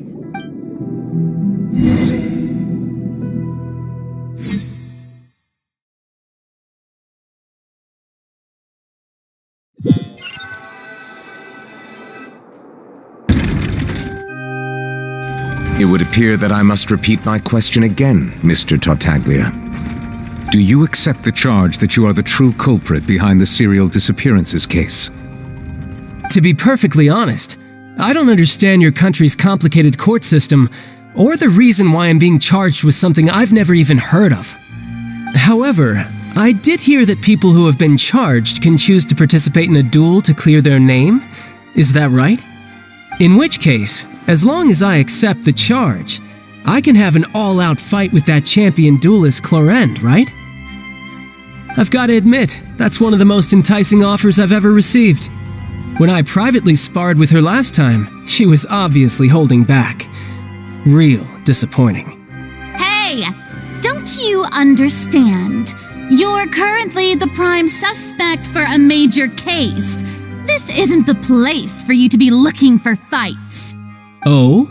Sounds like the Hydro Archon wants to lecture me on the ways of the Opera House. Then why don't you duel me too? I'm the kind of student that learns best in the heat of battle. No. That's not what I meant. Alas, it would appear that communication with the defendant is going poorly, and we have made very little progress. In that case, let me explain everything from the very beginning again. The goal of this trial is to determine the culprit behind the serial disappearances case. That case had nothing to do with him! You've got the wrong man! Huh? What's going on? Why is she interjecting again? I told you it couldn't be one of the Fatui Harbingers. Miss Navia, this is the second time you've interrupted the court proceedings. I only tolerated your behavior last time because you were able to provide the court with a key eyewitness. But that was an exception rather than standard court protocol. I can very well charge you with contempt of court for your interjections. Oh, please. Did you ever think I had any respect for this place's pointless theatrics? We can put that discussion aside for now. I'm not here to argue with you. I'm here to charge the true culprit behind the serial disappearances case. And if my charges prove true, then Tartaglia here will be proven innocent by default, correct? Oh, a young lady has charged in and offered to clear my name. How fascinating. Well, I'd gotten half bored to death by all these rules and procedures anyway, so I'll take you up on that offer. So, Your Honor, is there nothing else for me to do now? You may take a seat for now in the audience, but that doesn't mean the suspicions against you have been lifted. Now then, Miss Navia, who is the person you would like to charge instead? That person is...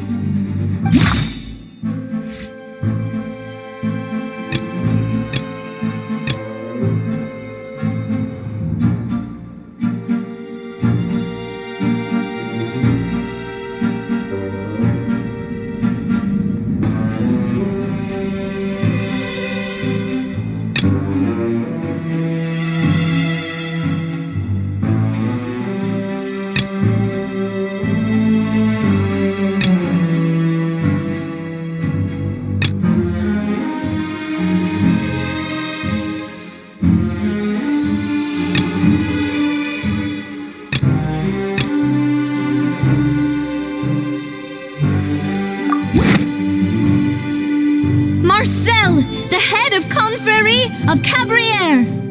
Huh? What confrery? Never heard of them in my life. I've heard of them, but weren't they Spina di Rosula's sister organization? Oh, is this going to be a friends to enemies type situation? Please let me remind you, Miss Navia, that charging someone is an incredibly serious matter. Committing to the charge also means taking on the legal responsibilities associated with it. And if the charge fails, depending on the circumstances, you may also be charged with the crime of making a false accusation. Knowing this, do you still wish to charge this man? Yes, I do. In that case, I declare the charge to be valid. Miss Navia and attorneys, please take your places on the court. Members of the guards, please contact Mr. Marcel right away so that he may stand trial.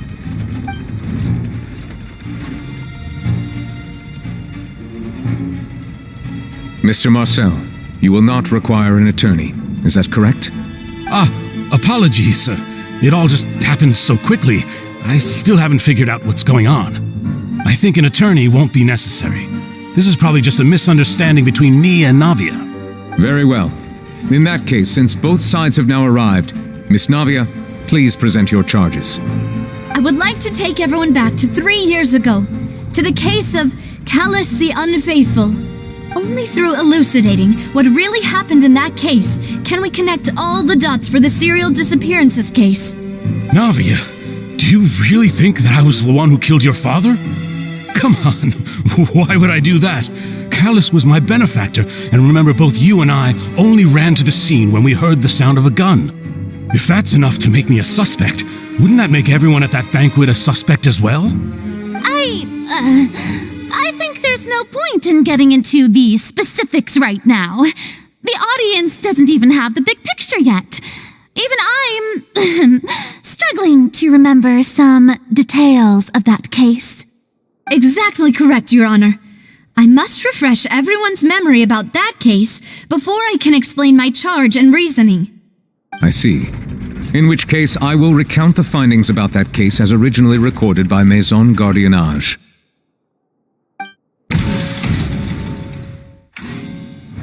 On the day of the murder, Spina di Rosula hosted a large banquet in a countryside estate owned by the Confrérie of Cabriere.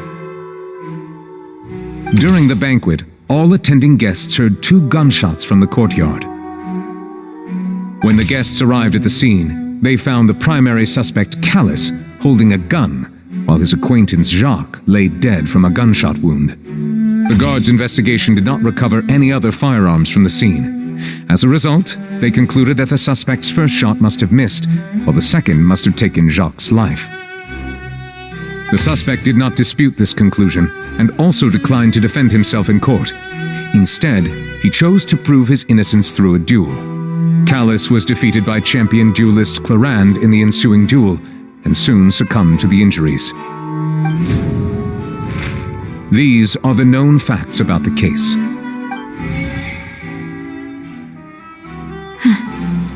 The one with the motive to kill was Jacques, not my father. And even so, Jacques still had no reason to pull the trigger. In truth, the third person shot Jacques first, and was shot in turn by my father when my father seized the gun from him. After that, the true culprit turned the third person into water, erasing all traces of him from the scene. Thank you for the summary, Your Honor. Of course, the guard's conclusion appeared quite sensible to us at the time. However, we should revisit the case now that we've gained new information about the abilities of water from the primordial sea.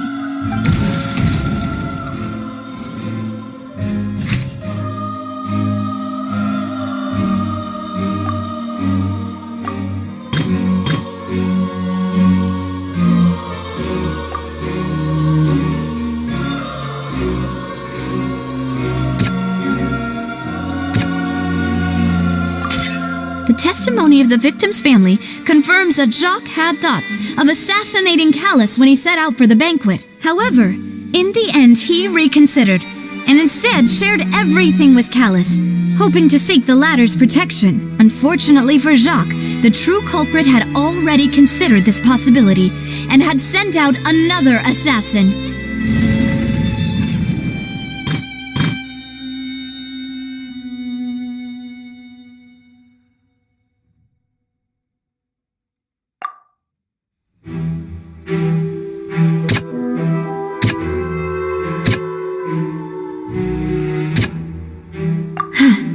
Something's not right. This assassin first shot Jacques, then turned to shoot Callus, only for Callus to wrestle the gun from him and kill him instead.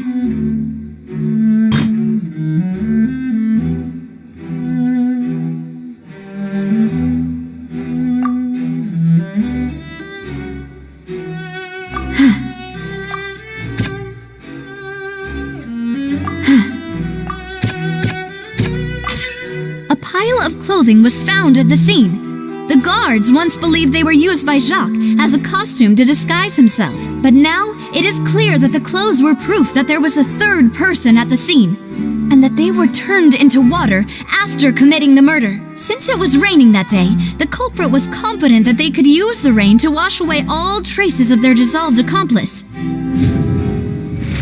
Realizing this, the true culprit caused the hired assassin to dissolve into water, leading everyone to believe Callus was responsible for Jacques' murder.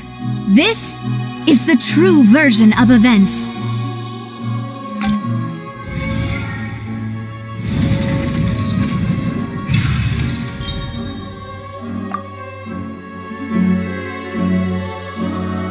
So that's what happened. Wait, you're telling me something as dangerous as water from the primordial sea has been used for all these years? What a great theory. It also explains Callus's and Jacques' respective motives. I guess they didn't shoot each other after all. Mr. Marcel, you are the one being charged with the crime. You should provide a rebuttal if you wish to prove your innocence. But I think I agree with everything Navia just said. In fact, there was nothing in her speech that directly implicated me. Then, may I ask some questions? In my opinion, we primarily need to determine two things. 1. Do you have the evidence to back up your claims? I'm afraid not. At least not at this very moment. Boo! If you don't have any evidence, you should just go home! I may not have the evidence with me, but I know where I could go to collect it. If we look up the deserted clothes against a record of people who went missing around the same time, we should be able to find a match. Considering the serial disappearances case, the guards probably kept careful records of all missing persons from around that time, regardless of age or gender. That makes sense to me. Monsieur Neuvillette, I would consider this to be a reasonable investigative direction. Why do I feel like Farina's acting a little differently today? Maybe she's scared of embarrassing herself again? Alternatively, she's become more diligent after charging an innocent citizen in the last trial. My second question has to do with the ensuing duel. If the truth is indeed as you described, then why didn't Mr. Callis explain himself in court? If he had testified that a person had been dissolved, he could have at least mounted a defense. I've thought about this too, and the answer is actually pretty simple. He felt there were things that were more important to him. The dissolving power of water from the primordial sea is an important secret for the true culprit of the serial disappearances case. My father could have exposed it for all to see, but he chose to take it to the grave. At that time, Spina di Rosula was in dire straits, and his reputation had already been shattered. He had no guarantee that going forward with the truth would allow the culprit to be brought to justice.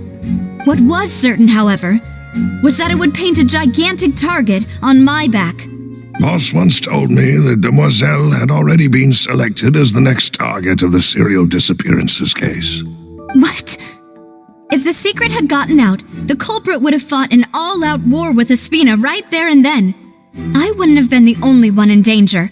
All of us would have stood to lose our lives. Of course, the guards might eventually figure out the truth of the matter and determine that we were in the right. But what good would that do? How can a hollow verdict protect anyone? Had this opera house ever given my father any kind of confidence in its brand of justice, Spina di Rosula would have had no reason to exist.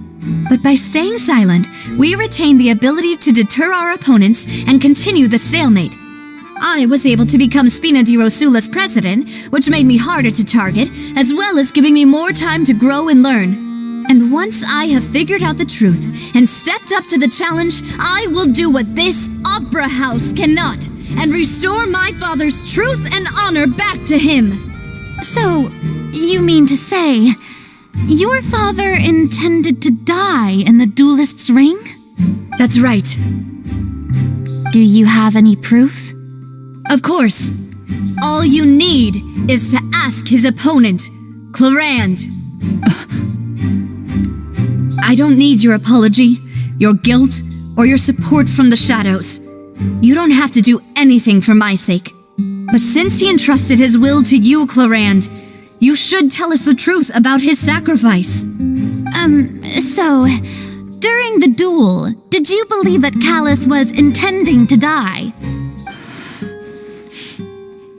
Yes, I did. As a champion duelist, I've fought many battles and taken a countless number of dishonored lives. In my line of work, I've seen all kinds of people give their all for the faintest hope to continue living. Some were determined, others passionate, and some even manic and twisted. Just one look and I can tell if a duelist is hoping to live or if they're looking to die.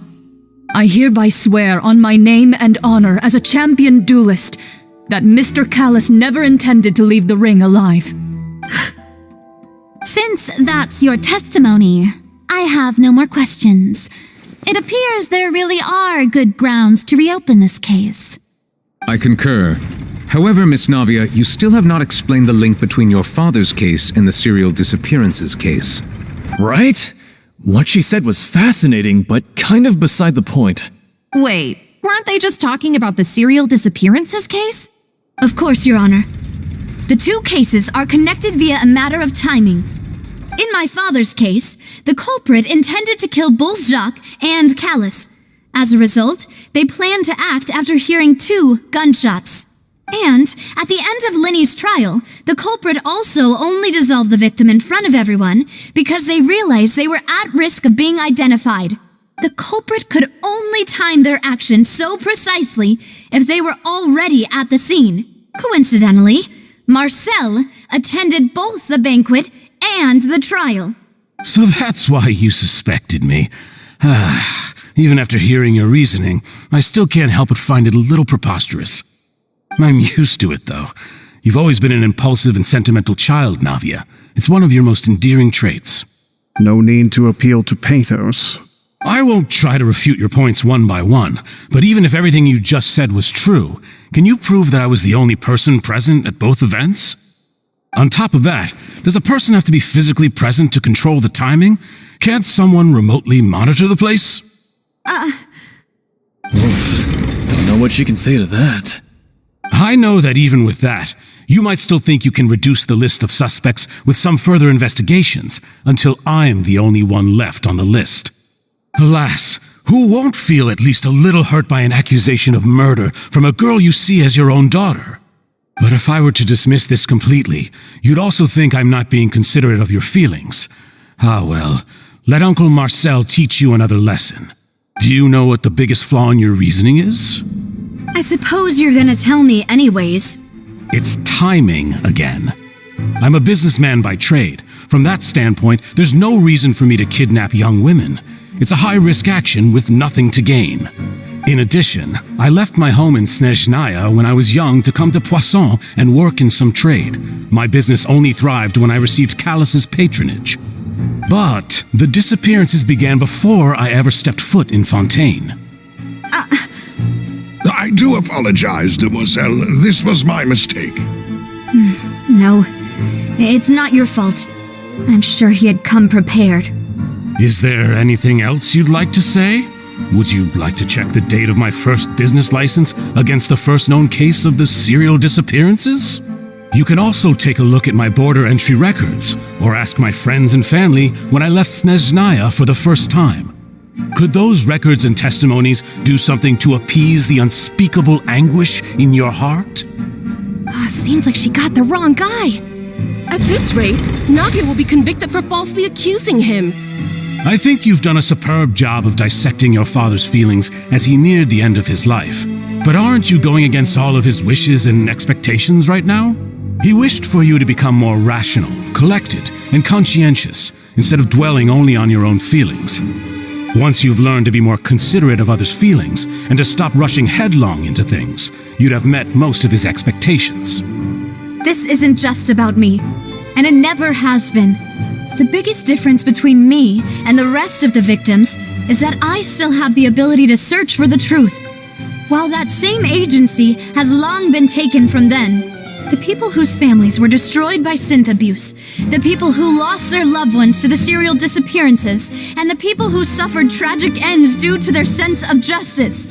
Many people's images are flashing before my eyes. I'm sure some are coming to those of you in the audience as well. And whose image do you see, Marcel? Is it a man named Vacher? Oh, so you do know that name. I'm merely surprised you'd suddenly say the name of someone I've never even heard of. I was waiting for you to say that.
Everybody stand back! Lightning terrified! Forest blast! The wind rises.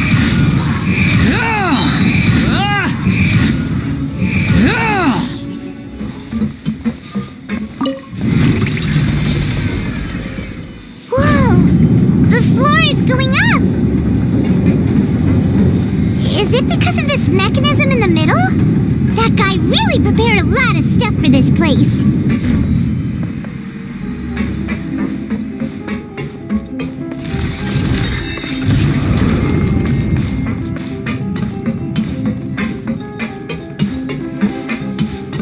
Paimon thinks we need to go up, but Paimon doesn't see a way.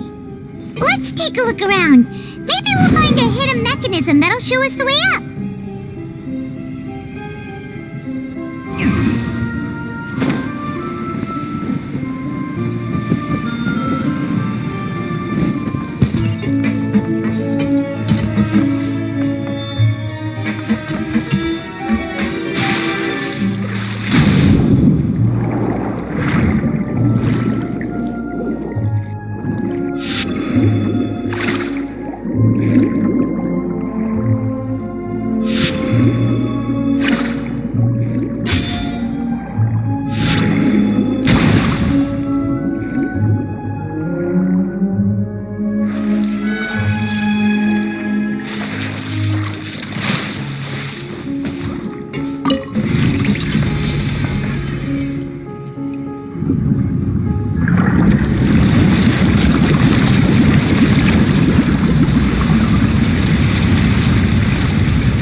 The water level is rising!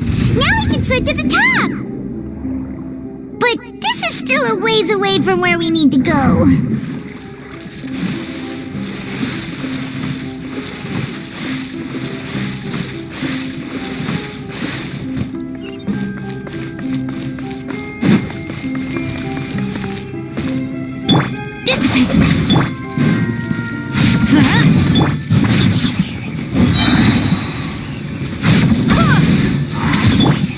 Unsightly insects! Wind, hear me! Behold!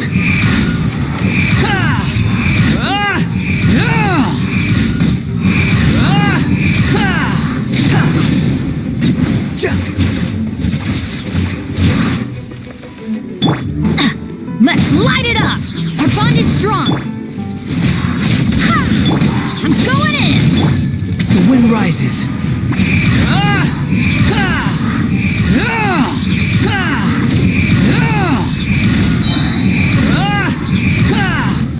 Wretched vermin! Dissipate!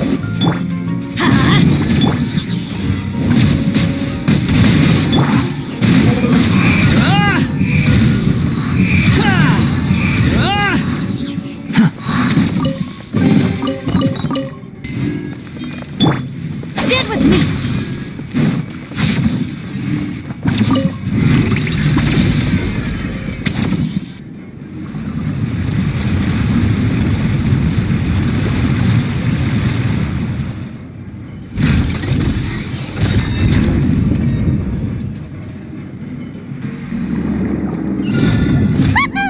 Now the path is clear! Let's go!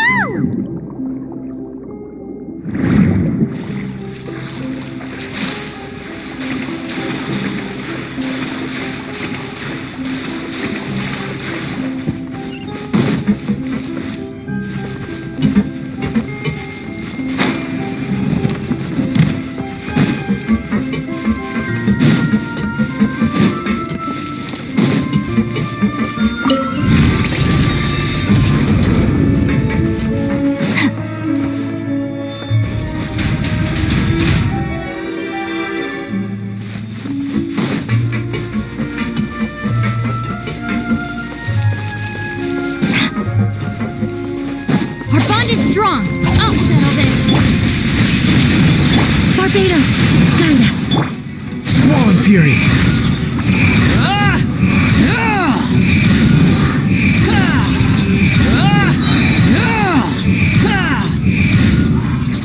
Cry louder! Off we go! Stand with me! Teamwork is dreamwork! The wind rises.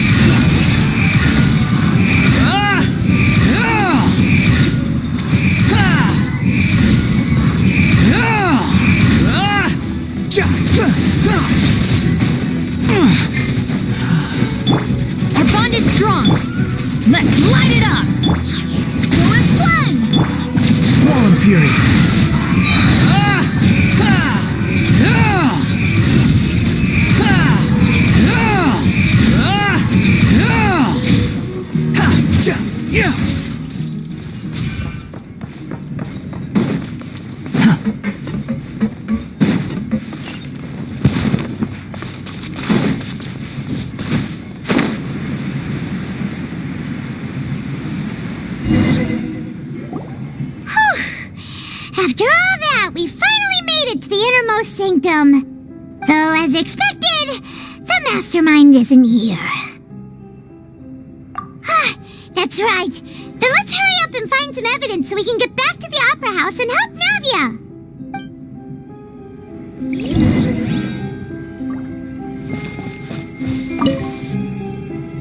What's all this?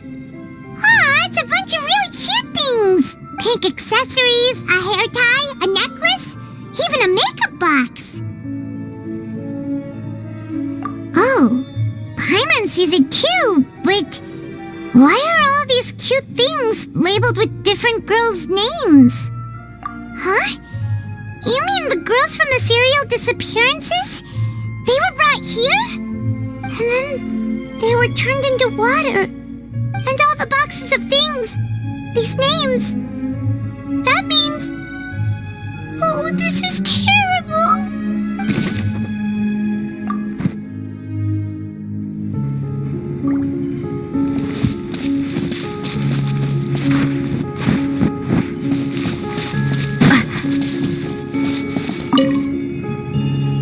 Let's see what's written here. Nothing escapes Detective Paimon's eyes. Callus. Navia's father. Oh, this seems to be an investigation report on him. Yep, it's about finding someone to assassinate Jacques and Callus because of a lack of confidence that Jacques himself would go through with it. This should prove the existence of the third person, right? We still have not determined the exact content of the key information Callus has passed on to certain members of his organization. The old dog's a real menace to deal with. Even if he abides by the promise he's made to us, he will still have the upper hand. He can act whenever he wants to make our lives miserable. The only option left is to remove him from the picture entirely. I concur. Let's send someone to kill him. He won't declare war as long as we don't touch Navia. Oh, seems like we've got a bunch of correspondence between the higher-ups. They're all just so evil.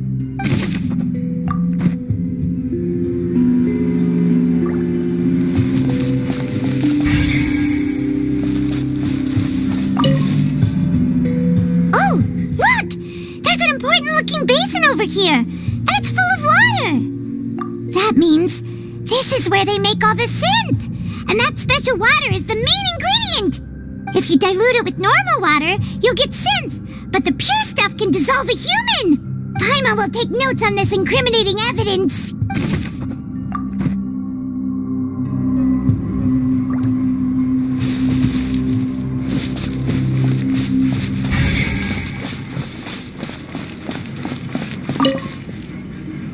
What's this over here?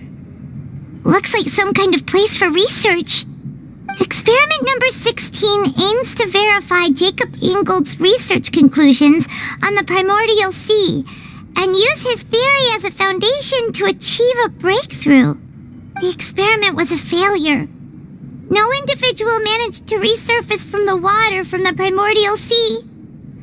Female specimens 22, 23, and 24 were dissolved. Sorry, Traveler. Paimon will try her best. It's just that Paimon's never read something so scary before. How could someone write something that terrible in such a matter-of-fact tone? You read the rest. Paimon's too scared to keep going.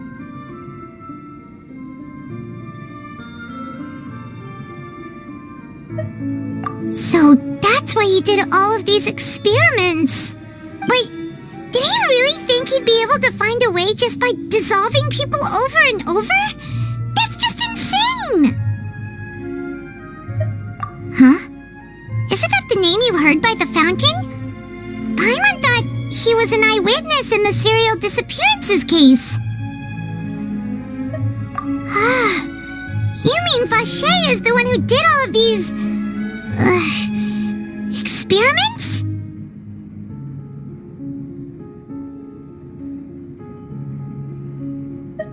So that That's it! Vacher was no victim, but personally took his lover and... No, that's not it either! If that's the case, why would he want people to resurface from the water? In any case, Paimon will write it all down.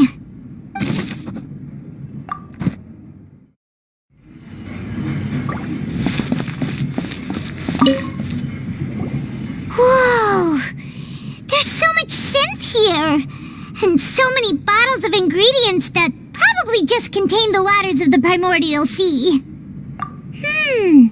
Mixing in progress. Ready to drink? Stock sample? Huh. They've also got all the synth pretty clearly labeled. Whoa! There's even fruit-flavored synth? Yep, it's super obvious.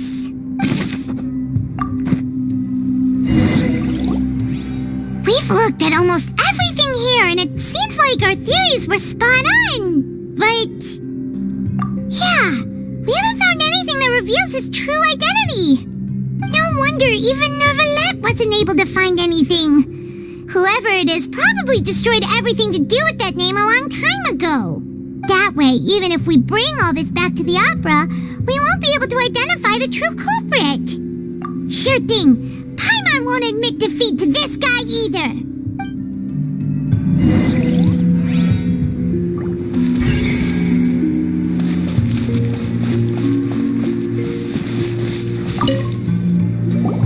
You take that side and Paimon will take this side.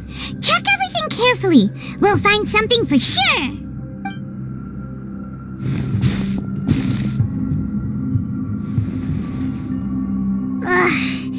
Nothing at all! And Paimon can't even find snacks either! Whoa, really? Let Paimon see! Vignier. Isn't that Vacher's lover's name? Then you found her diary! Let's see! Aw, it's just a normal diary chronicling their love story. She was so sweet, too. Oh, Paimon feels even worse for her now.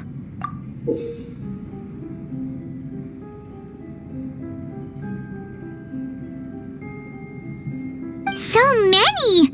A whole page's worth! But they're all crossed out. Was she unhappy with all of them? The final name she decided on was... Marcel. Wait, but...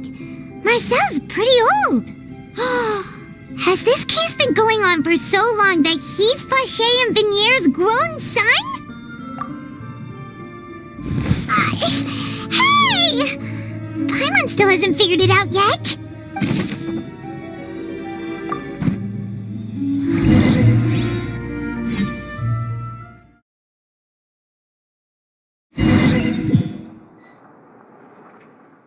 And whose image do you see, Marcel? Is it a man named Vacher?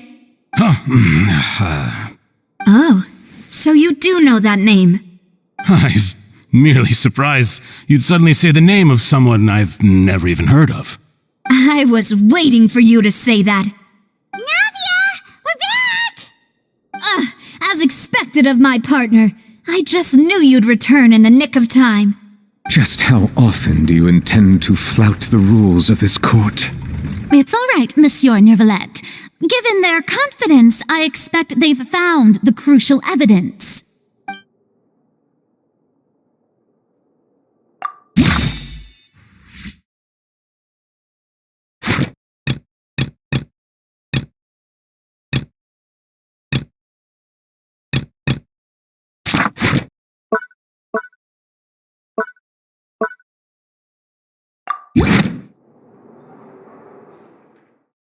But the truth of it, Marcel, is that you've always been Vacher.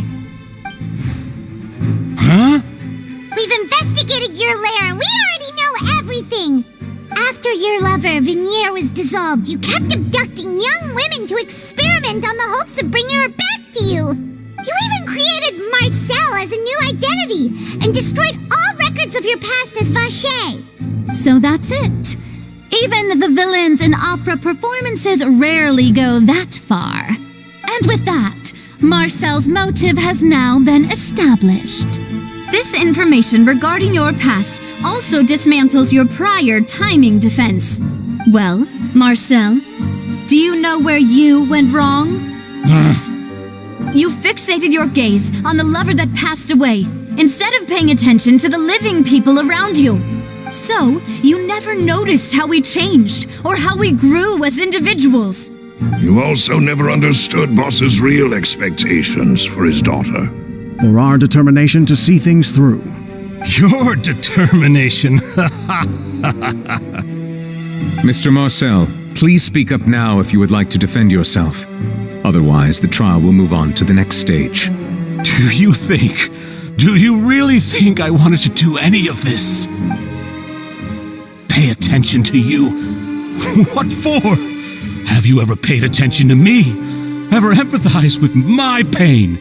Ever known how it feels to watch the love of your life dissolve right in front of your eyes? No one helped me. No one even believed me. All those decades ago, even the officers from the Maison Gardiennage were laughing at me. They said there's no way a human being can turn into water. So I must have gone mad from grief. Vignère's death was brushed away by all of you as if it didn't matter at all. Well, now you know, don't you? Ha! Well, it's too late now. All those who were dissolved are gone forever. You only have yourselves to blame. You set up this ornate opera house in pursuit of your so-called justice, your beloved drama, while turning a blind eye to the suffering of the people. Vignère is dead. We promised each other that we would always be together. Wherever she goes, I will follow. But I'm not from this blasted place, so I can't be dissolved, no matter what I do.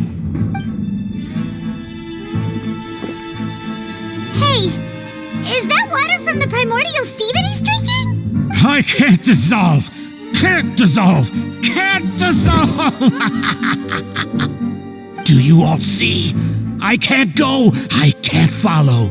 So if I can't go where she is, what choice do I have but to try to bring her back?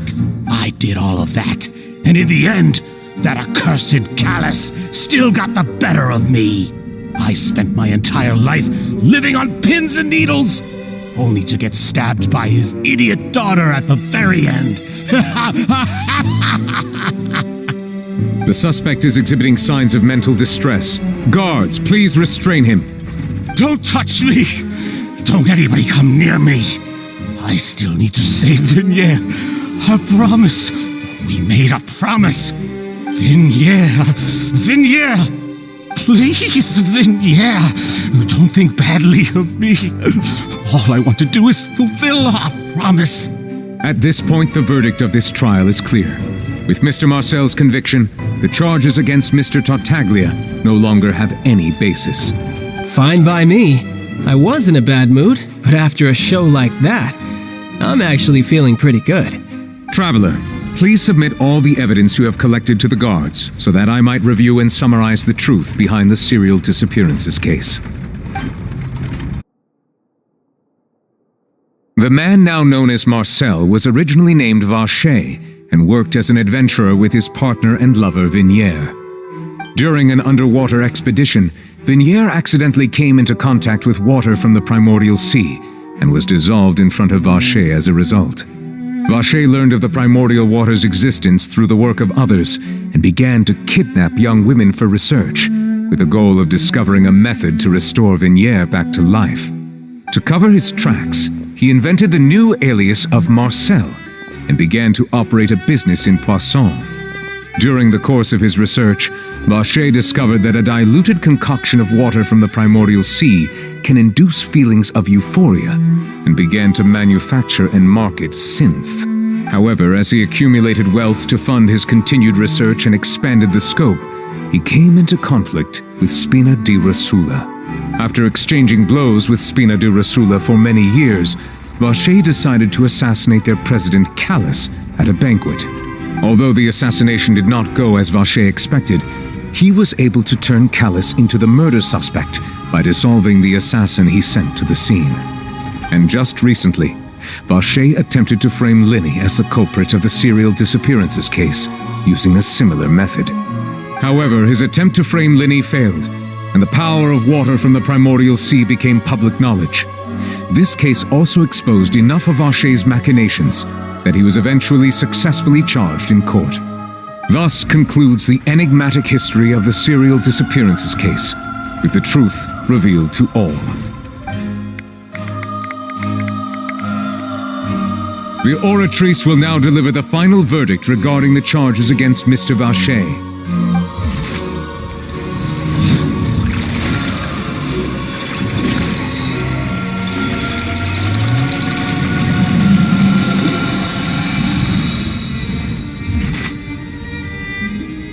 According to the judgment of the Oratrice Mécanique d'Analyse Cardinale, Mr. Vache is guilty. Guards! Take Vache away. Good. It's what he deserves.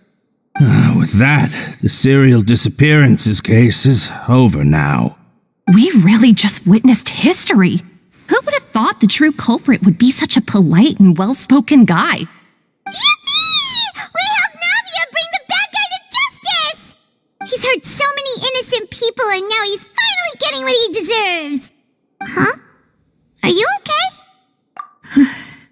Demoiselle, you were absolutely brilliant. The day our late boss had always hoped for has finally come. You can rest easy now, knowing justice has been served. Yeah. It's finally over. It's all thanks to you guys. And my partner. See, Papa? Spina di Rosula's still doing well with me at the helm. Well now, hasn't this been a most delicious piece of drama?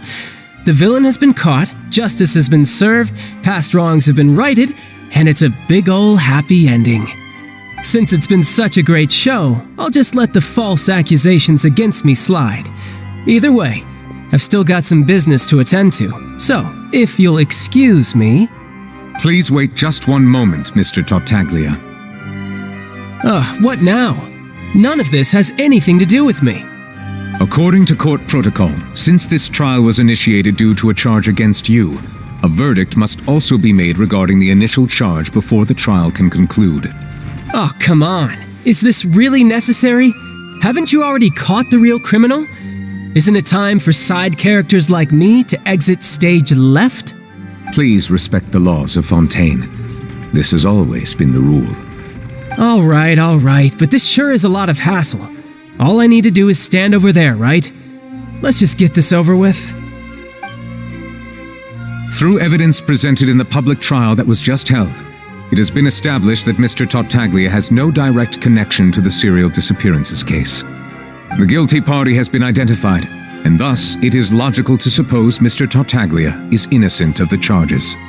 We now turn to the Oratrice Mécanique d'Analyse Cardinale to render the final verdict on the charges.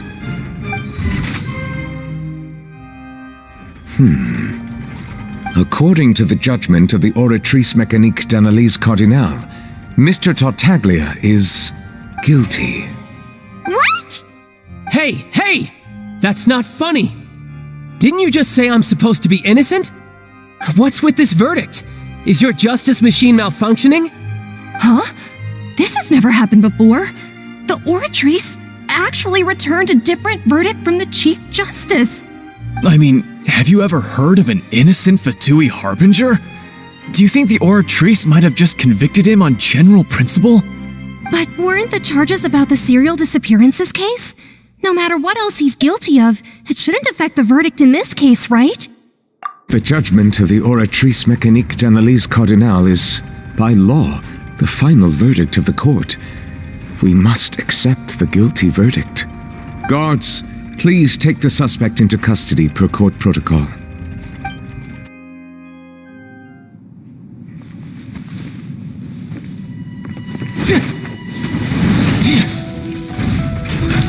So this is how justice is done in Fontaine. What a joke. You've got your rules. Well, I've got mine too!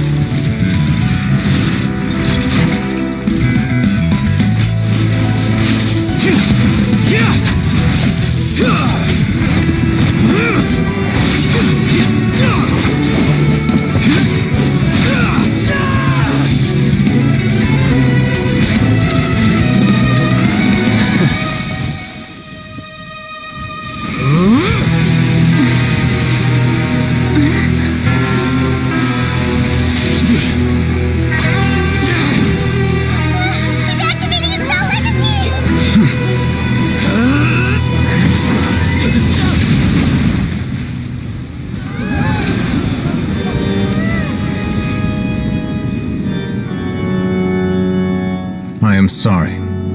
If you have been wronged, we will find the truth. But the rules of the court must be upheld.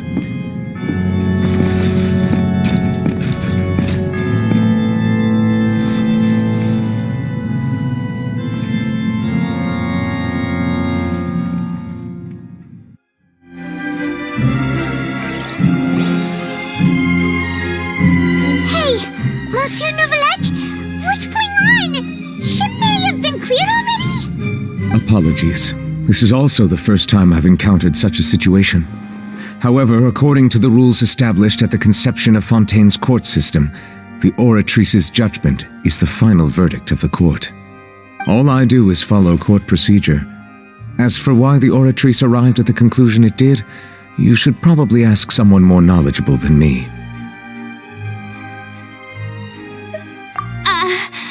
Why are you looking at me?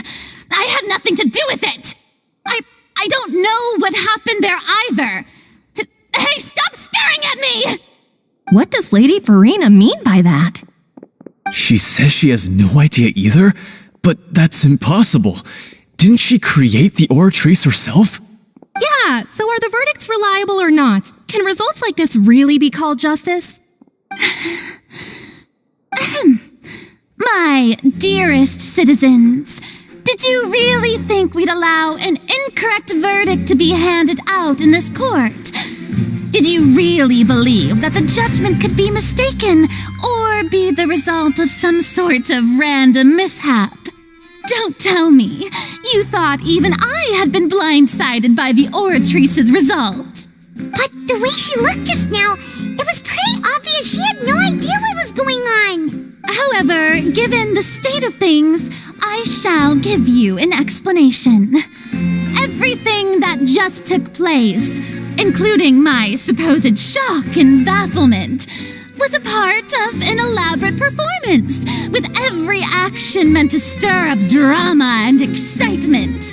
And, of course, for every performance there is a script. Everything has unfolded exactly as I expected from the very beginning.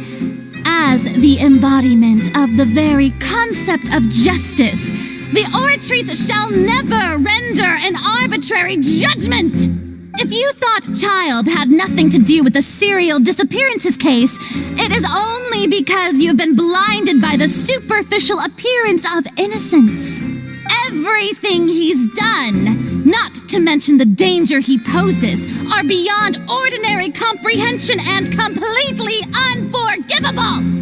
All shall be revealed in time. You will come to understand my noble intentions, as well as the absolute correctness of the Oratrice's verdict.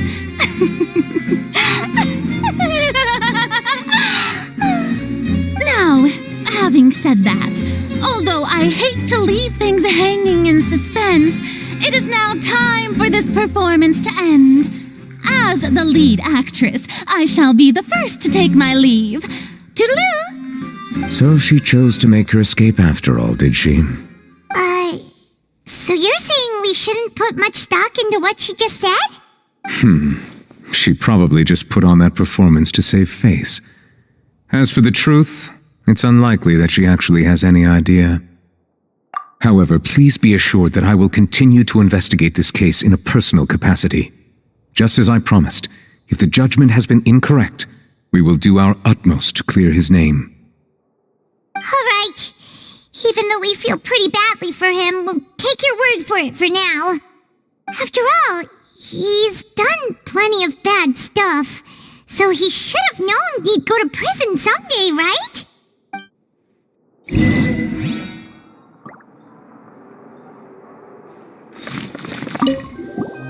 Oh, Monsieur Neuvillette! That power you showed when you took him down. Who are you really? I'm the Chief Justice of Fontaine, of course.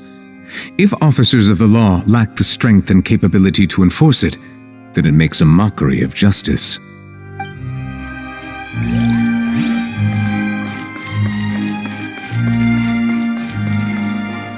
The wind rises.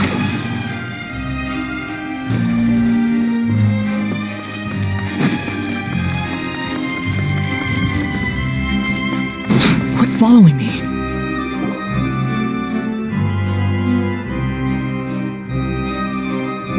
Hey, what are you doing? Quick, stop him! Traveler! Hey!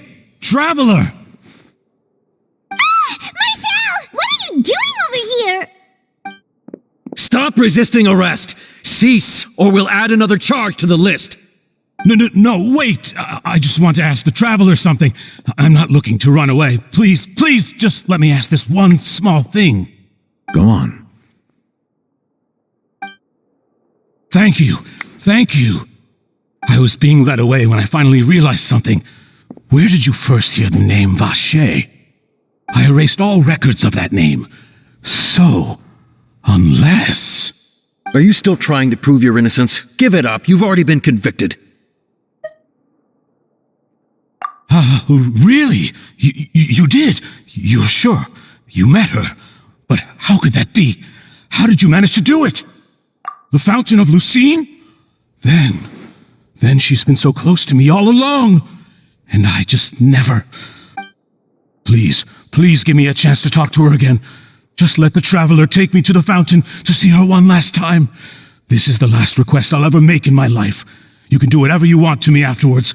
I don't care. What? Give an inch and you want to take a mile? Do you think serial killers get to make requests like that? Paimon agrees. Why should we give him what he wants when he's only done a ton of super terrible things? This request, is it worth as much to you as your life? Of course! Wait, no. It's worth even more than my life. Humans. Will they betray the instinct to live just to satisfy spiritual needs? Very well. I will grant your request. Your Honor, I fear that... I will go with him. You do not need to worry about any escape.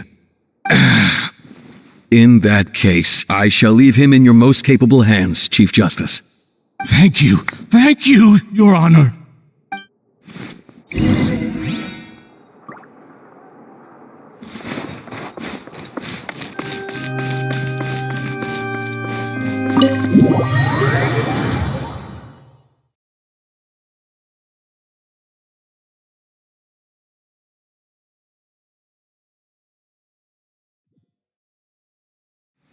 Squall and Fury.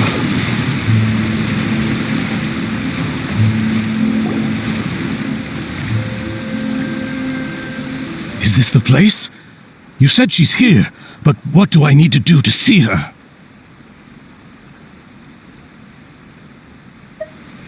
Yeah, and even Paimon could hear her after drinking that thing. Didn't you just drink a lot of it on the stage as well? Oh, in that case... Vacher! Ah! Yes, that's it! So you heard it too! Vignier, it's me! It's me, Vacher! Vacher? Vacher! I'm here! Where are you, Vignier? I'm coming for you. I'm finally here for you. Hey, wait! Be careful! Hey, wait! Vignier, is that you? It's me, Vacher! Vignier! Vacher? Why did you come? Didn't I say? You don't need to look for me. You look a lot older than I remember. How long has it been? It's been More than 20 years. I've suffered for over 20 years since the day you left. All this time, only the thought of bringing you back has kept me alive. Nothing else mattered to me. I must be dreaming. Who would have thought I'd get the chance to tell you all of my feelings like this? Vignier, you are my everything. I really don't know how I could live without you. But Vacher, if you ask me, this world would be better off without you. What are you saying? If not for you, I would have finished my law degree and probably become a top-tier attorney one day. If not for you, I would have continued to pursue my love of the arts, and my works would have been displayed in the Palais Mermonia itself. If not for you, I would at least have been able to take care of my mother, and she would not have grown old and died alone, with nothing but the tears on her cheeks. It's all because of your selfishness, Vacher. It's all because of you. You... Wait, you are not Vignier. Who are you? You're right. I am not Vignier. I am the sacrifices. Every woman who died by your hand, as our bodies dissolved, our consciousnesses flowed back to the primordial sea. Our thoughts circulated endlessly within the primordial sea, and we were no longer individuals, but we became one, just as streams of water come together in the sea. I'm Cressy. I'm Lemonie. I'm Azine. The only one I am not is Vignier. Why? But then, where is Vignier? She doesn't want to see you anymore.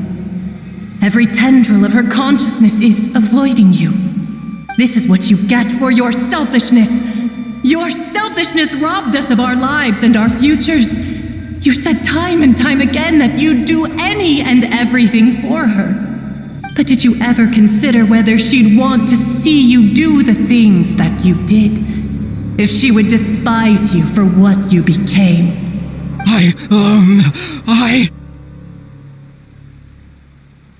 You are a liar. A heartless murderer, and a cowardly narcissist. The only thing you are not is Vignier's beloved. From the moment your first victim died and her consciousness merged with Vignier's, she has had nothing but pure hatred for you.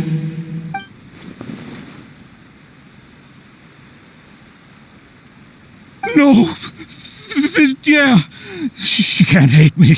Let me see her. Please, have mercy. You still don't understand. When I said don't look for me, that came from the real Vignier. She really doesn't want to see you anymore. But on top of that, she also said that because it's her final drop of pity for you. She said that because she knew that if you did come here, we will show no mercy to you. Vacher. Vacher? Vacher? Vacher? Vacher? Vacher? Vacher? Drown.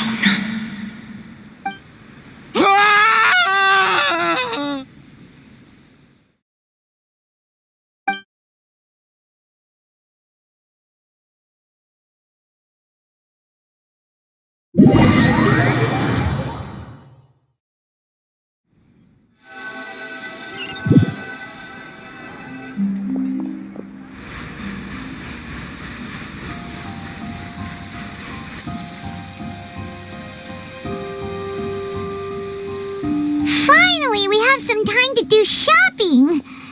Gosh, it's really been a long time since we've been able to relax. Well met, partner. I knew something great was going to happen when I woke up in such a good mood today. Even this weather can't put a damper on the demoiselle's mood. It's a pleasure to see you both again. Oh, hey, Navia! It's been a few days. Paimon's already started to miss you. Oh, now that I believe. I'm easy to work with and always bring home the bacon. Who wouldn't treasure having a partner like me? Sounds like you're really enjoying life these days, Navia. What have you been busy with since the trial? It's just been one thing after the other. I've been making non-stop trips between Poisson and the court since then. Everyone from Spina di Rosula organized a memorial for my father. We never held a memorial when he first died, since everyone knew that even if we held one back then, no one was going to come. This time, though, everyone in Poisson, and even many people from the court, all attended. So his name's definitely been cleared now. That's what we like to hear. It's been the dearest wish of Demoiselle all along. That blasted stubborn fool. I was right to put my faith in him. I'm so glad I didn't give up on the case all those years ago. Oh, by the way, I ran into Charlotte just after I left the memorial service. Well, maybe it'd be more accurate to say I knew she would be there, and there was no way she'd just let me go. Huh? So you know Charlotte too?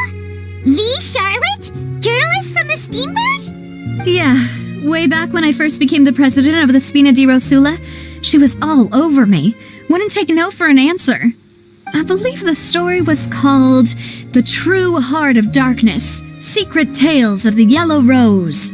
To be fair, though, it was a really flattering feature. So, we've been on pretty good terms ever since.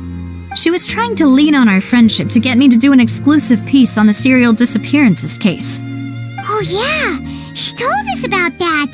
She's always been super interested in that case, so now her wish has finally come true too. Anyway, I told her to make sure that when she writes about you guys entering the opera house with the critical evidence, that you both sound really cool.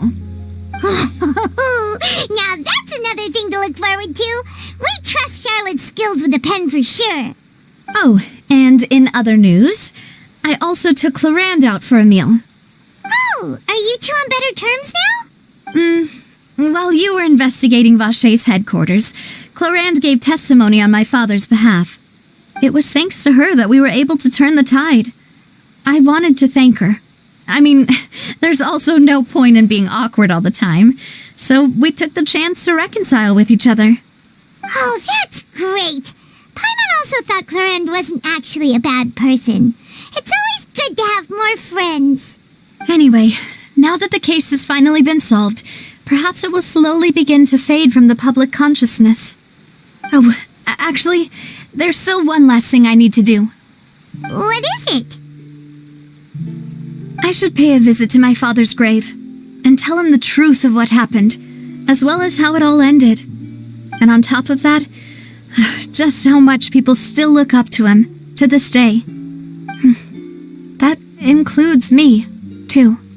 Miss Navia. Indeed. We want to go too. We also think Callus is a really admirable person. Sure thing. I'd like you two to share the moment with me. After all, without you, there might not have been such a positive ending. And in that case, everyone, let's be off. Considering the recent weather, we'll be lucky if we can reach Poisson before dark. Yeah, you're right. It's been raining non-stop for a few days now.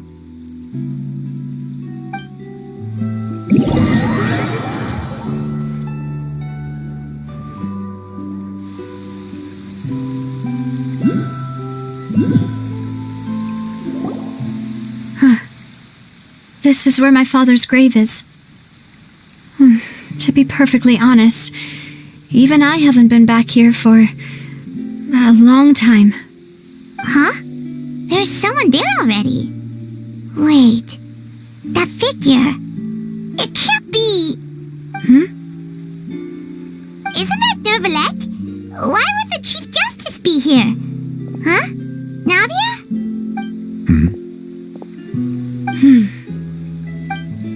My apologies. I should have asked before coming to pay my respects. Don't say that. Sorry about that. Oh, I was trying to say there's no need for you to apologize. I wanted to show my father how much I've grown, but still, I doubt I've grown to the point that even the Chief Justice would feel compelled to apologize to me over and over. In that case, I will stop apologizing for now. You really could use some pointers on understanding human emotions, Monsieur Neuvillette. In any case, why did you come to Poisson? Well, ever since that day, I've been turning a question over and over in my head. Just what is justice anyway? There was once a time when I didn't want to believe that there could be anything more important to humans than life itself. Oh, rather than that, it's probably more truthful to say I didn't believe humans were capable of resisting the most basic instinct of living things. That they could rebel against their own nature, or consider certain things to be more important than their own lives. Which is also why I didn't stop your father from beginning that fateful duel. I believed that a truly innocent man would never throw away his life like that. That there was nothing, should have been nothing more important than one's own continued survival. But Mr. Callus proved me utterly and decisively wrong.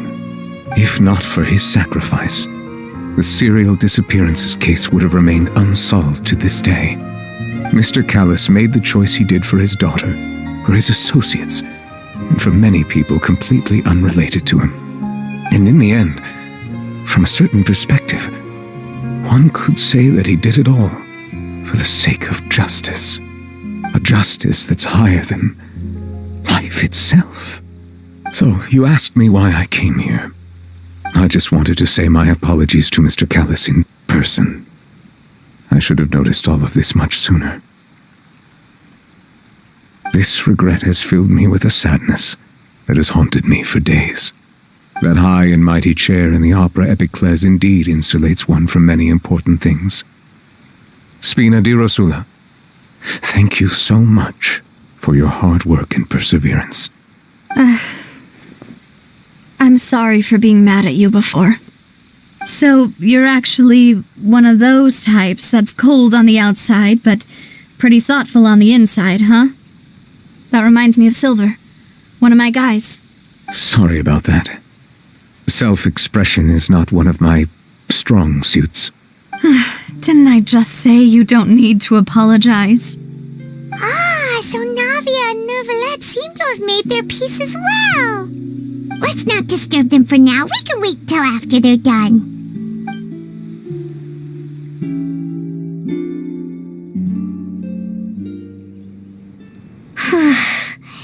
Paimon's never paid respects at someone's grave before. Did Paimon do anything rude there? Huh? Oh, Paimon didn't know that was a thing. But Paimon doesn't know what she would do if she can't fly. Oh no. Paimon hopes Miss Navia won't be too mad. Anyway, Neuvillette is still standing around there. It's not often that we can catch him alone like this, so why don't we go talk to him for a bit? If we can't talk to Lady Farina, we can at least talk to him, right?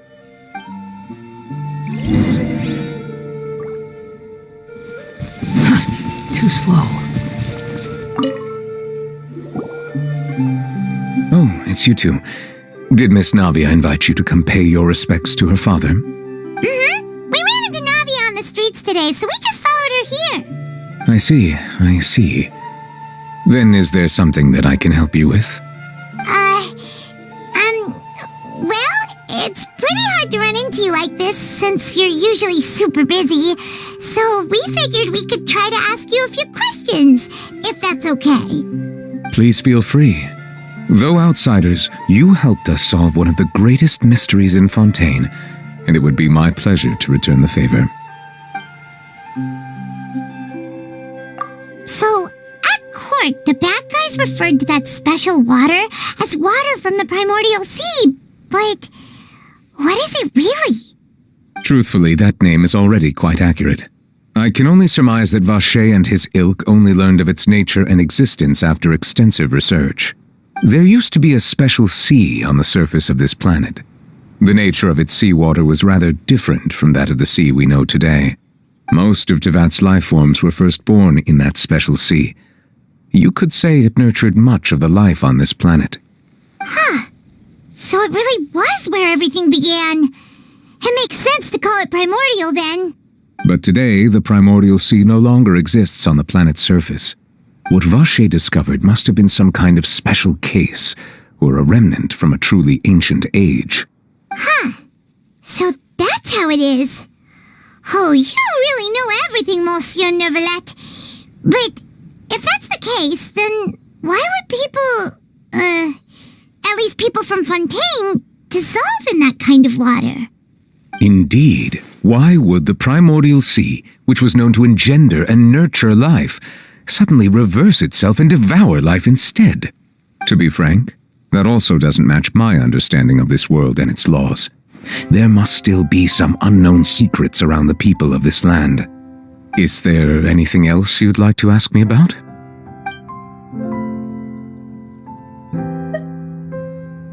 That the sea levels will rise and everyone will be dissolved in water, leaving Farina crying alone on her throne, but the sins of the people will be finally washed away for good. Does that appropriately summarize the version you've heard? That's right! It was Lenny that told us back then. And that about covers all the main points. Yes, up to the present, I think we reached a point where we have no choice but to confront this prophecy directly. Rumors have it that this prophecy is rooted in the last words the former Hydro Archon left to the world before she passed away. A prophecy? Of the former Hydro Archon? Wow. This is the first time that we've ever heard of it. 2 parts of the prophecy have already proven correct. The rising sea levels and the ability of the people of Fontaine to be dissolved. We should be more vigilant and stay on the watch for further signs. Speaking of the prophecy, Farina has also always taken it quite seriously. Indeed, she has been collecting information and intelligence from across Tevat for this purpose. If the rumors were true, then perhaps this prophecy is the conundrum left to Farina by her predecessor. But with Farina being the way she is, can we really trust her to solve it? Is there anything else you'd like to ask me about? My apologies. My investigation has still not reached its conclusion. However, I still believe the judgment of the Oratrice was not rendered arbitrarily. Huh? But you also said you thought he was innocent. For many years, I have been quite aware that the Oratrice does not simply mechanically repeat the verdict that I give on each case. As a divinely created mechanism, the people's unified faith in the concept of justice is integrated into it. Not only can it produce the incredible power of indemnitium, but it likely also possesses other traits, such as self-awareness. Which is all to say, I have been prepared for a situation like this for a long time. Huh. So when Lenny told us that he heard a human voice from the room where the Oratrice's core is stored... I was not aware such a thing had occurred. Perhaps that could serve to prove my conjecture. I will add that to the list of items to investigate. In any case, I am inclined to believe that the Oratrice does have a methodology all its own. We just do not have enough information. Based on Farina's reaction, I doubt even she had any idea what was going on. She managed to bluff her way through it, though, with her time-tested twin tricks of bravado and drama. While we do intend to get to the bottom of this, for now, we regret to say that the Fatui Harbinger will just have to bide his time in the fortress of Meripede. If we did incorrectly convict him of crimes he did not commit, we will most certainly compensate him to the fullest extent allowed by the law. If you ask Paimon, the only compensation he'll want is a no-holds-barred fight with you. Is there anything else you'd like to ask me about? Your sibling, another blonde-haired traveler. I'm sorry, but I've never seen anyone who matches that description.